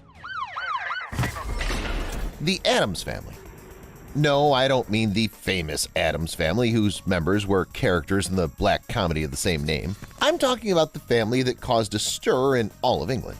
The Addams Family is also known by other names: the Clerkenwell Crime Syndicate, or the A-Team. The syndicate was founded in the early 1980s by brothers Terry, Tommy, and Patrick Adams, who came from a large Irish Catholic family. The main base of the gang was the brothers' home district of Clerkenwell in the London borough of Islington, and the skeletons of the gang was the Adams brothers' childhood relatives and friends. Under the leadership of the family leader, Terry Adams, the syndicate was involved in drug dealing, extortion, robbery, and fraud. Tommy Adams played the role of financier of the group, dealing with gangs and cartels, while Patrick, being incredibly violent, was responsible for debt collecting and eliminating the unwanted. For nearly 20 years, the Adams family was a terror in England and was even considered the most powerful criminal organization in Great Britain. According to the British media, the syndicate was responsible for several dozen murders, and the family's fortune was estimated at £200 million. By the year 2000, the influence of the Clerkenwell crime syndicate had weakened markedly, although at the peak of their power, the Adams even planned to take control of such famous London football clubs as Arsenal or Tottenham Hotspur. In one way or another, they failed. With the decline of the influence, some members of the family lay low and others were arrested. The Moran family. No less dangerous in its time was the Moran family, whose members lived halfway around the world in Australia. Judy and Louis Moran are considered to be the founders of the criminal family. Judy's son, named Mark Moran, and another son of Judy named Jason Moran were also included in the ranks of this criminal organization. The Moran family began to gain momentum. The criminal clan was involved in corruption, trafficking in illegal substances, and murder. Not surprisingly, with all the Moran family activity and the presence of other criminal organizations in the region, sooner or later things would lead to a clan war. That actually happened. The Moran family was involved in a clan war that lasted from 1998 to 2010. 40 people became victims of that war. Among them were Judy's sons, Jason and Mark, Louis and Desmond. Shortly thereafter, Judy was arrested and sentenced to 26 years in prison. The Genovese crime family. If you've seen the movie The Godfather, you may remember that it depicted the mafia gangs that controlled New York City. This isn't fiction. New York City is still controlled to this day by the criminal families of the Cosa Nostra. Most specifically, they control not the city itself, but organized criminal activity in the metropolis. And the Genovese crime family is more successful than the others. The Genovese crime family is one of the so-called 5 families that control New York City. And it's also considered one of the most powerful and dangerous families in the entire world. It's second only to the Gambino crime family in numbers, but has the same power as the Gambino family, as well as the legendary Chicago Mafia. The family consists of about 250 to 300 members, as well as about 1,000 associates. Exact numbers are unknown, so it's possible that in reality the Genovese crime family is now much larger. The Genovese crime family is involved in a variety of crimes. Their activities include racketeering, money laundering, extortion, gambling, bookmaking, drug dealing, murder, and more. The family controls almost every criminal structure in New York City, opposes the police and gangs of the city, and has friendly contacts with other New York City crime families. It's difficult to imagine the influence that this dangerous family has on New York City. However, the Genovese crime family is still far from the most dangerous and influential family in the world. After all, there are other families on the planet that are thought to control everything. Stay tuned to learn about more details and see the other most dangerous families in the world. The Bloody Benders.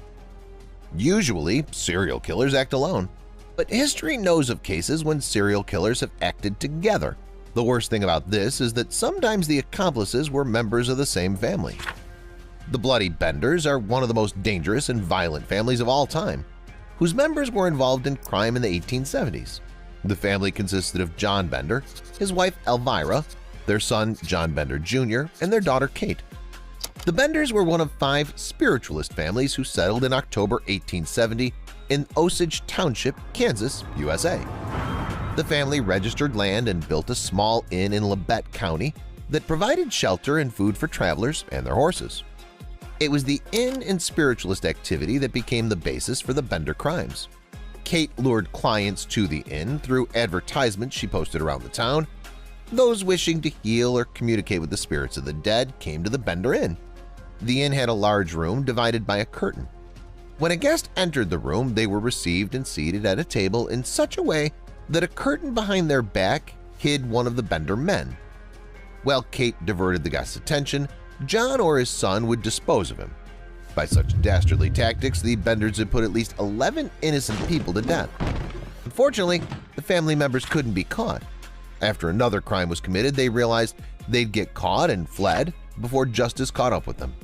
The fate of the bloody family is still unknown. The Barker-Karpus Gang. I'm sure many of you have heard the famous song called Ma Barker by Boney M. But did you know what it's about? It's about Ma Barker, Arizona Donnie Barker, mother of several criminal brothers, and the so-called Barker-Karpus Gang. The gang had a great deal of notoriety in the United States in the early 1930s. In 1915, when the family moved to Tulsa, Oklahoma, the young Barkers embarked on a life of crime.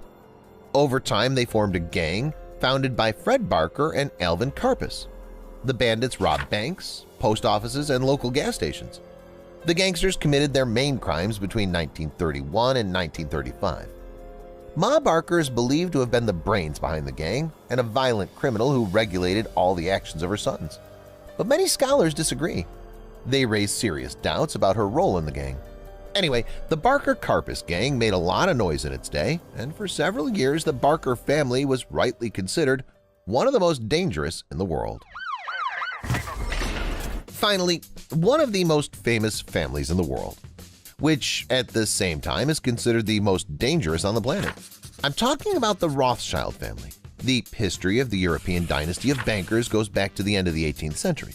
In 1816, Emperor Francis II of Austria bestowed upon the Rothschilds the title of barons. The Rothschilds began to belong to the high society of the Austrian nobility. Moreover, the British branch of the dynasty was accepted at the court of Queen Victoria. It's believed that since the 19th century, the Rothschilds have the largest fortune in the world. The exact fortune of the family is unknown. Some experts believe it's estimated at $300, $400, or $500 billion, while others are certain that the Rothschild own most of the world's resources and money, and that their total fortune could be estimated at $500 trillion. But why are the Rothschilds a dangerous family? Many people believe the reason because of their gigantic wealth. With virtually endless amount of money, the Rothschilds have incredible power.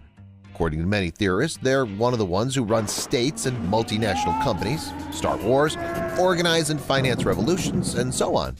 If this is true, then the family has millions of ruined lives on their conscience, which is why the Rothschilds can be called the most dangerous family on the planet. Who says only men can be dangerous? Many women can give guys a head start in this regard. After all, among the fair sex, you can find a brutal drug baroness who would be feared by Pablo Escobar himself. And you'll also learn about the girl who got 893 years in prison. Next in this episode, I'll tell you about the most dangerous girls in the world, with whom it's better not to mess. Remember Vito Corleone? Yes, that very godfather from the movie of the same name, played by Marlon Brando. After the book and the movie came out, everyone knew that the mafia had godfathers, but did you know that it also had godmothers? The most famous and dangerous of all was Maria Licciardi, known as La Madrina, or godmother of the Neapolitan Camorra. She ruled the Licciardi Camorra clan that settled to the north of Italian Naples. Maria worked with the mafia, engaged in extortion, as well as made dirty money on fraud and illegal auctions. She became famous through human trafficking. Running a clan, the godmother introduced a new source of income. Members of her gang bought people from the Albanian mafia at a price of $2,000. These people were promised jobs in another country, which they gladly accepted, hoping to get rid of the poverty that surrounded them in their homeland. When they arrived in Naples, they found themselves in real slavery, where they were forced to do the most heinous things. All who refused or failed in their duties were simply eliminated. Licciardi had already served one term for her crimes, and now she's facing another term. The godmother had been arrested again a few months ago. Juana Barraza. Looking at some pictures of Juana Barraza, it's hard to believe that this sweet elderly woman is one of the most dangerous and creepy people in the world. It's hard to believe that this Mexican woman has gone down in history as one of the most brutal serial killers on the planet. As is usually the case, it all began with a difficult childhood. Juana's mother was an alcoholic and once traded her daughter for 3 bottles of beer, giving her to a stranger. This man turned out to be an abuser who constantly mistreated Juana. Having escaped from captivity, the Mexican woman decided decided to take out her anger on people. She chose elderly women as her victims, apparently because she saw them as her cruel mother. In the late 90s and early aughts, Juana committed a lot of crimes, and in 2006 she was arrested. The court accused her of 11 murders, although it's believed that about 50 people were Juana's victims. In the end, the most dangerous Mexican woman was sentenced to be in prison for 759 years. Pablo Escobar, El Chapo, Amado Fuentes. Almost everyone knows about these famous drug lords, but what about the female drug lords? They exist, and Melissa Calderon is a perfect example. Attractive appearance clouds the mind. At a glance, you can't tell that Melissa was in many ways no better than Pablo himself. Calderon began her criminal career in 2005, working for the Damaso cartel, affiliated with the Sinaloa cartel, where El Chapo was the head. Melissa was distinguished by her strong character and innate propensity for cruelty. With these qualities, she quickly ascended the hierarchical ladder in the drug cartel. Melissa, nicknamed La China, was particularly cruel to her victims and thus kept entire states of Mexico in fear. La China was unwilling to submit to anyone and waged war on those who opposed her. She was paranoid and eliminated anyone who might turn her over to the authorities. Melissa enjoyed causing misery and wreaking havoc. She ended up going so far by the standards of a criminal that Melissa was turned over to the police by her own boyfriend. La China got even more than her countrywoman who didn't like older women. The court sentenced the female version of Pablo Escobar to be in prison for 893 years. Few criminals get away with it. Most of them end up in prison sooner or later. And while in some prisons, inmates serve their sentences quietly, in others, terrible and crazy things happen. Next, you'll find out in which jail prisoners aren't allowed to sleep, which prison had an incredible riot in the 1990s, and in which penitentiary facilities inmates have no rights nor security guarantees. Bangkwang Central Prison. If you were to ask what else Bangkwang Central Prison is called, you'd be told Bangkok Hilton. This would obviously lead you to believe that it's a relatively good prison with fair conditions and decent treatment of prisoners. But you would be wrong. The prison is notorious for the horrible treatment of prisoners who are held in very small cells, and the sentence is reported 2 hours before it's carried out. Also, until 2013, all prisoners were put on chains that were attached to their legs with metal rings for the first 3 months. Guantanamo. Welcome to Guantanamo Bay. You boys like to spoon? No. In North America, the word Guantanamo is almost a common noun, and many people are terrified of going to this prison, as it's been long considered one of the strictest, cruelest, and most horrible in the entire world. The prison itself is a camp for those accused by the U.S. authorities of various crimes. The prison is located on an indefinitely leased U.S. naval base in Guantanamo Bay, Cuba. Tortures, inhumane treatment, lack of any rights, and much more. The prisoners face it all. One of them, a Sudanese journalist named Sami al-Hajj, who was imprisoned at Guantanamo from 2002 to 2008, said that he had never been tried during his imprisonment. According to Sami, he was brutally tortured, beaten, hunted by dogs, and kept in a cage in a cold hangar. Moreover, Sami was not even allowed to sleep or receive medical treatment. Fortunately, the journalist got out of prison, although many prisoners do not survive such conditions and die in Guantanamo. Rikers Island. Rikers Island, located in New York State, is one of the most famous correctional facilities in the world, still in use today. The prison is the largest penal colony in the world, costing American taxpayers $860 million a year. Because of its atmosphere, the prison is often used as a plot point for various TV shows and movies filmed in New York City. Nevertheless, the atmosphere is not for the faint of heart. Why? Because the prison's history and legacy are marked by inhumane behavior that's emanated and continues to emanate from both the wardens and the inmates themselves. A few years ago, Rikers Island was ranked as one of the worst jails in the United States. All the atrocities took place there with the connivance of local police and the New York government. Later, restrictive measures were imposed there to reduce aggression by inmates and staff. The number of assaults and other serious crimes in the jail dropped from 1,000 to 70 episodes per year. Thus, inmates got a better chance of surviving during the harsh conditions. Prisons during the pandemic. It might seem that prisons in the current pandemic situation are some of the safest places in the world, After all, such places are closed systems, so there are not many ways to spread the virus that now afflicts the whole world. Well, you're very much mistaken. On the contrary, during the pandemic, prisons became the most dangerous places. Usually, there are at least 2 people in a cell. The cell is small enough for the people to keep distance, and the prison authorities are not particularly concerned about providing the necessary protective equipment for prisoners during the pandemic. The virus spreads quickly and enters the prison through guards and newly arrived inmates. Nevertheless, prisons where you can catch the virus are by no means the worst thing. There are and have been much worse correctional facilities in the world, for in many of them it's extremely problematic to make it to the end of your sentence. Stay tuned to see Venezuela's creepy prison and to see other penitentiaries no one would want to end up in. Let's move on. Sabaneta Prison. Sabaneta Prison in Venezuela has the problems of all the prisons in the world. There are too many prisoners to be managed effectively. The prison was designed for only 15,000 inmates, yet it held 25,000 criminals. The ratio of guards to prisoners was 1 to 150. You have to agree this was not the most reliable way to ensure security. Here were prisoners who had committed heinous crimes and who continued to transgress even within the walls of the prison.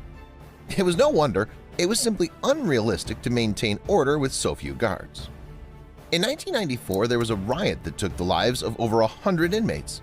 The prison is now closed. It acts as a museum, displaying the horrors that went on there. Diyarbakir Prison. If there's a prison that criminals have dubbed inhumane, then it's definitely not everything good there. Such is the case with the notorious Diyarbakir prison in Turkey, where people are subjected to harsh trials every day. The prison staff is corrupt, and guards can bully inmates for any reason. Many do not leave the prison until their sentence is over. Human rights as a concept simply do not exist there. Tadmor Prison. Tadmor Prison in Syria was notorious for a variety of reasons. Not the least of the reasons was the treatment of the prisoners. The original purpose of Tadmor Prison was to hold war criminals. Since the 1980s, the prison began to hold not only military but other criminals as well. In the 1980s, the prison held thousands of criminal and political prisoners. Tadmor Prison was known for its brutal regime. Guards often resorted to the use of metal pipes, cables, whips, and planks to obtain confessions under interrogation. For this reason, the prison was closed in 2001. La Santé Prison. La Santé Prison, located in France, is another correctional institution notorious for its treatment of prisoners. Some of the most notorious criminals in French history were and are held here, including infamous pseudo-celebrities who receive visitors and live in a special part of the complex. For all the inmates, it's a dark and depressing place. On top of that, there is a certain hierarchy in the prison that allows people of a certain standing to live a much better life than those without connections. There are powerful leaders as well as people from the bottom whom no one takes seriously. Attempts to escape from here have been made quite often, but successful attempts can literally be counted on your fingers. San Quentin State Prison. It's noteworthy that the prison building was built by the very first prisoners brought here. It preceded Alcatraz and lasted much longer than it. The prison is still in operation today. Executions were carried out at San Quentin State Prison. For this purpose, the prison had a gas chamber, instead of which lethal injections were used later. This was the prison where executions were carried out for the Alcatraz prisoners. The last execution was carried out here in 2006. Now this prison is not safe because of the conditions. It's beneficially recognized that the conditions of confinement do not meet accepted standards, but no positive changes have been made to this fact. Another problem of San Quentin State Prison is that it holds people of different races, so serious conflicts among the inmates are often the thing. Carandiru Penitentiary.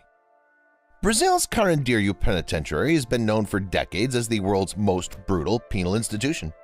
Prisoners were incarcerated there from 1956 to 2002.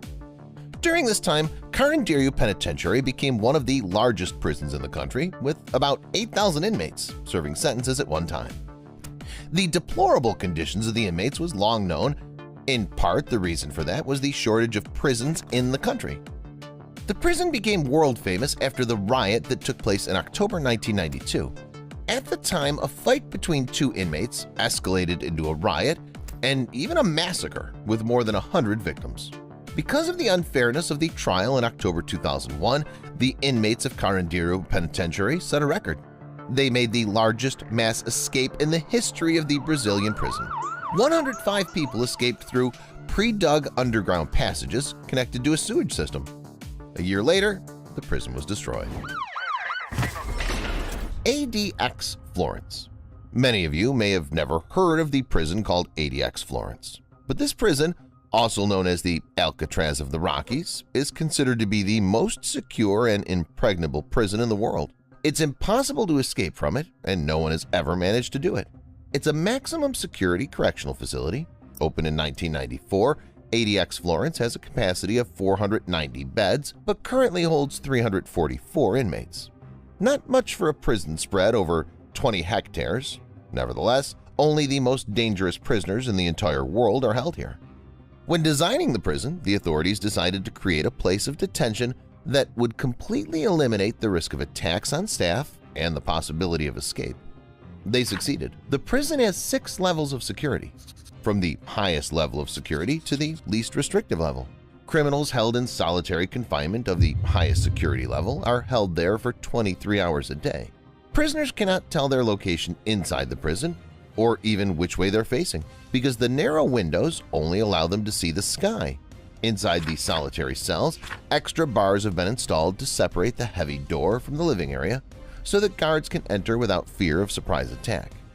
Virtually everything is made of concrete, including the beds, table, and the chair, and the shower is turned off by a timer so an inmate can't make a flood.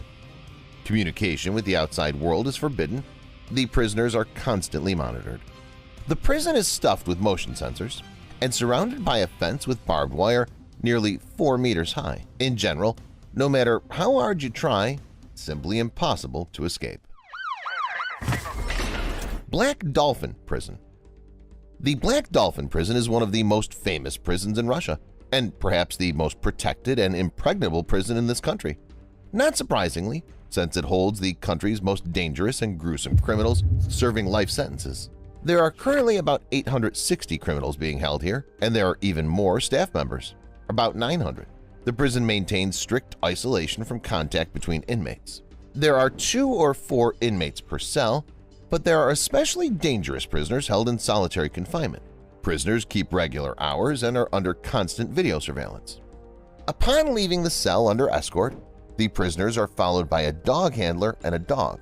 Every 15 minutes, guards pass through the cells, and the cells themselves are cage in a cage. The prisoners are separated from the doors and windows by massive steel bars. Not surprisingly, none of the life sentence prisoners has been able to escape. Alcatraz. Alcatraz is probably the most famous prison in the world. Now it's no longer in operation, but at one time it was the most secure prison in the world. That's why it was much talked about, even by people who had nothing to do with crime or law enforcement. At one time, Alcatraz housed the world's most dangerous criminals, including the legendary Al Capone, gangster Machine Gun Kelly, and notorious criminal mastermind Bumpy Johnson. Escape from Alcatraz was almost impossible, because the prison itself was located on an island a couple of kilometers from San Francisco. Even to get out of the cell was an incredible effort, let alone to swim for several minutes in the cold water with the strong current in a prison jumpsuit. On top of that, the cell bars had steel bars and motion detectors, all the service tunnels were cemented, there were guard towers around the prison, and there were gun galleries on the perimeter of the prison building. For nearly 30 years until it closed in 1963, only 3 prisoners managed to escape Alcatraz. Frank Morris, John Anglin, and Clarence Anglin made their escape in June 1962. They were never found, leading many to believe that their escape failed and that the fugitives were killed by a strong current. Escape from Alcatraz is a rare exception to the rule. Usually no one escapes from ultra-secure prisons, and the following examples are excellent proof of that. Stay tuned to see a prison guarded by anti-aircraft guns. Learn about a crazy Japanese prison, and see a prison with the tallest observation towers in the world. Port Lucie Prison. Port Lucie is a small town that's located in Ireland. Its population is only about 20,000 people. Nevertheless, the tiny town was able to become famous all over the world for one of the most secure prisons on the planet. By the way, it's also one of the oldest operating prisons on Earth. It was built in the 1830s. Today, any person accused of crimes against the state is sent here because of the unique security measures in the prison. The prison is constantly monitored by Irish army soldiers who guard it around the clock. A squad of about a platoon armed with rifles and anti-aircraft machine guns patrol the prison complex. High walls with surveillance cameras and motion detectors line the entire perimeter. The prison is designed for 399 people, but only 120 prisoners are held here. Authorities believe this way it's easier to control the worst criminals in the region. Fuchu Prison. Whereas Western civilizations rely on physical barriers and material constructs of maximum isolation, in Asia, criminals are re-educated by ancient traditions and a hellish routine. At least, that's the case of Fuchu Prison, which is located on the outskirts of Tokyo and is considered one of the most brutal and protected prisons on the planet. People are not beaten here, they're being broken psychologically, because the Japanese believe that the main purpose of the prison is the complete re-education of the criminal. In Fuchu Prison, a number of ruthless and even senseless rules are imposed. For example, prisoners are advised to speak as little as possible, even during visits with relatives. They're also not allowed to look a warden in the eyes. During meals, they're not allowed to talk to their table companions at all. They should not even look in their direction if they don't want to be punished. Everything is regulated, from the gate to the schedule of hygiene procedures. If a prisoner on a non-designated day wet their hair instead of just washing their face, the prisoner will be placed in a punishment cell. If they address the warden differently than Mr. Warden, they'll end up in a punishment cell. If they made a mistake in the ritual, they'll end up in the punishment cell. As for these cells, prisoners are often forced to kneel for hours there. All of this is done in order to discourage prisoners from violating the law again. Thanks to such cruel methods, as well as to Fuchu Prison's protection, no one has ever escaped from this prison. Qinshan Prison. Qinshan Prison, located in neighboring China, is no less impregnable. It's considered one of the most secure prisons, not only in China but also in the whole world. Located near Beijing, Qinshan Prison is the safest institution of its kind in China. This prison houses mostly political prisoners, as well as different corrupt officials, from petty bribe takers to people who were once involved in the administration of the country but were later caught taking bribes. The prisoners have no right to a name. They're identified by a combination of two numbers. The starvation, the harsh routine, the work, and lots of restrictions are only a few of the things the local prisoners have to face. There's no escaping from here. Qinshan Prison is a prison with the highest observation towers in the world. More than 5,000 police officers watch over the prisoners. The prison has recently been upgraded with advanced cells and technical equipment, so a successful escape from Qinshan Prison is almost impossible. Arthur Road Jail. The Central Prison of Mumbai, India is the prison located on Arthur Road. It's the largest and oldest prison in the city. It was built in the 1920s when Mumbai was Bombay. Since then, the city has grown so much that nowadays the jail is in the middle of residential neighborhoods. These days, a monorail runs right next to the jail, so its passengers can look right through the prisoners' windows. The jail's main problem is constant overcrowding. The prison is designed for 800 people, but at the moment, it holds about 2,500 criminals. Prisoners sleep on the floor, and there's barely enough room for them to stretch to their full height. The solitary cells in this prison are considered a gift of fate. The conditions are appalling, and the overcrowding is excellent for spreading disease. Not surprisingly, more than 100 inmates contracted COVID-19 at once last year. Among other things, the prison is notorious for its horrific treatment of inmates. Not much is known about the jail. Mostly it holds inmates who have committed particularly grave crimes. No one's ever escaped from here, but there have been attempts. In 2017, one inmate jumped into the scaffolding for a new building on the jail grounds and swung over the wall. He landed right on top of a police car and was taken back to the prison. whereupon it became even more heavily guarded. These strict prisons truly live up to the famous phrase, "the punishment should fit the crime."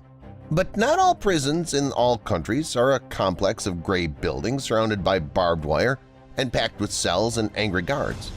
In the most luxurious prison in the world, things are different. Prisoners there don't wear jumpsuits, do make friends with the guards, and can play PlayStation in their cells in their free time. In the final part of this episode, I'll show you how the VIP inmates in the most luxurious prison in the world serve their sentences. Halden Prison.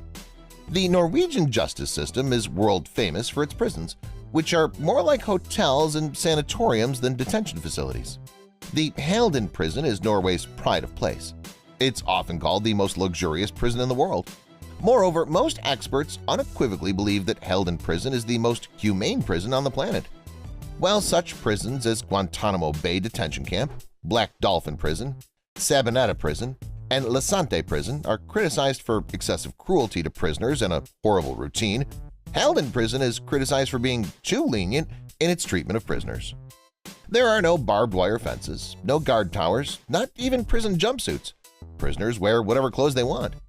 Even the guards are not armed here because the administration believes that weapons create an unnecessary atmosphere of intimidation. The relationship between inmates and guards is friendly and amicable. The prison itself has a full-fledged recording studio, cooking classes, artwork by famous artists, and even a separate house for overnight stays of relatives who come for visits. I can't even call the cells in this prison cells. They're more like comfortable hotel rooms. There are no bars on the windows. Instead of hard benches, there are comfortable beds and other nice designer furniture, as well as refrigerators, TVs, and other equipment. VIP prisoners can play game consoles or step out onto their balconies, which, by the way, are not theirs alone, but those of many other prisoners. In general, everything in this prison is humane. The only reminder that this is a prison is 6-meter-high walls around the perimeter, but they're covered with thickets of trees and are not so conspicuous. The surprising thing is that Halden Prison holds not only petty criminals but also the worst murderers and other criminals who have done the most horrible things in the world. But is it possible to keep murderers in such conditions? After all, even many of us have apartments that look worse than the cells in this prison. According to the administration, that's the whole point. The main purpose of detention is to rehabilitate criminals so that after they've served their time, they can return to full society. At Halden Prison, they don't deprive you of your rights, but give you an opportunity to look at the world with different eyes. Sunbathing, people. Beautiful views of the mountains and the sea. Lots of greenery around. What is this, a resort? No, it's just another Norwegian prison. And when you look at it, you can't believe your eyes. Bastøy Prison is located on Bastøy Island in a fjord not far from the capital city. It's one of the most humane and luxurious prisons on the planet and the first ecological prison in the world, which is supposed to develop a sense of responsibility for the environment and the prisoners. There are almost no guards in this prison. There's only one warden for every 20 inmates. The inmates have right for free movement throughout the whole area, and in their free time they can get some sunshine in summer or go skiing in the winter. Courchevel and Maldives in one. Inmates pass the time caring for the animals on the farm and growing vegetables. Some prisoners work in the workshop fixing bicycles. In their free time, they play sports, sunbathe on the coast, ride horses, and fish. In short, they do all the things that you and I can do. No wonder prisoners call Bastøy not a prison but a summer camp. To me, it's one of the most amazing prisons on the planet. But one thing, only petty criminals living near Oslo can get here. For murderers, big thieves, fraudsters, and non-locals, the entrance to the Paradise Place is closed. It may seem that all prisons in Norway are like that, but of course they're not. There are places of imprisonment in this country that are not very different from those we're all familiar with. At the same time, Norway is not the only place in the world where prisoners can spend their time in luxurious conditions. Stay tuned to see other luxurious, humane, and most unusual prisons on the planet that will amaze you just as much. The Justice Center Loben. The most controversial building in Austria is the Justice Center Loben in Styria, which, by the way, is the birthplace of Arnold Schwarzenegger. When pictures of this ultra-modern justice center hit the internet, a debate broke out over whether criminals could be placed in better conditions than many Austrians who'd never been to prison. In response, the prison management issued a statement saying that it's quite easy to build a building from which one cannot escape, but it's much more difficult to make a prison where people can remain humans. The Justice Center Loban indeed has everything to keep prisoners from becoming brutalized, losing their social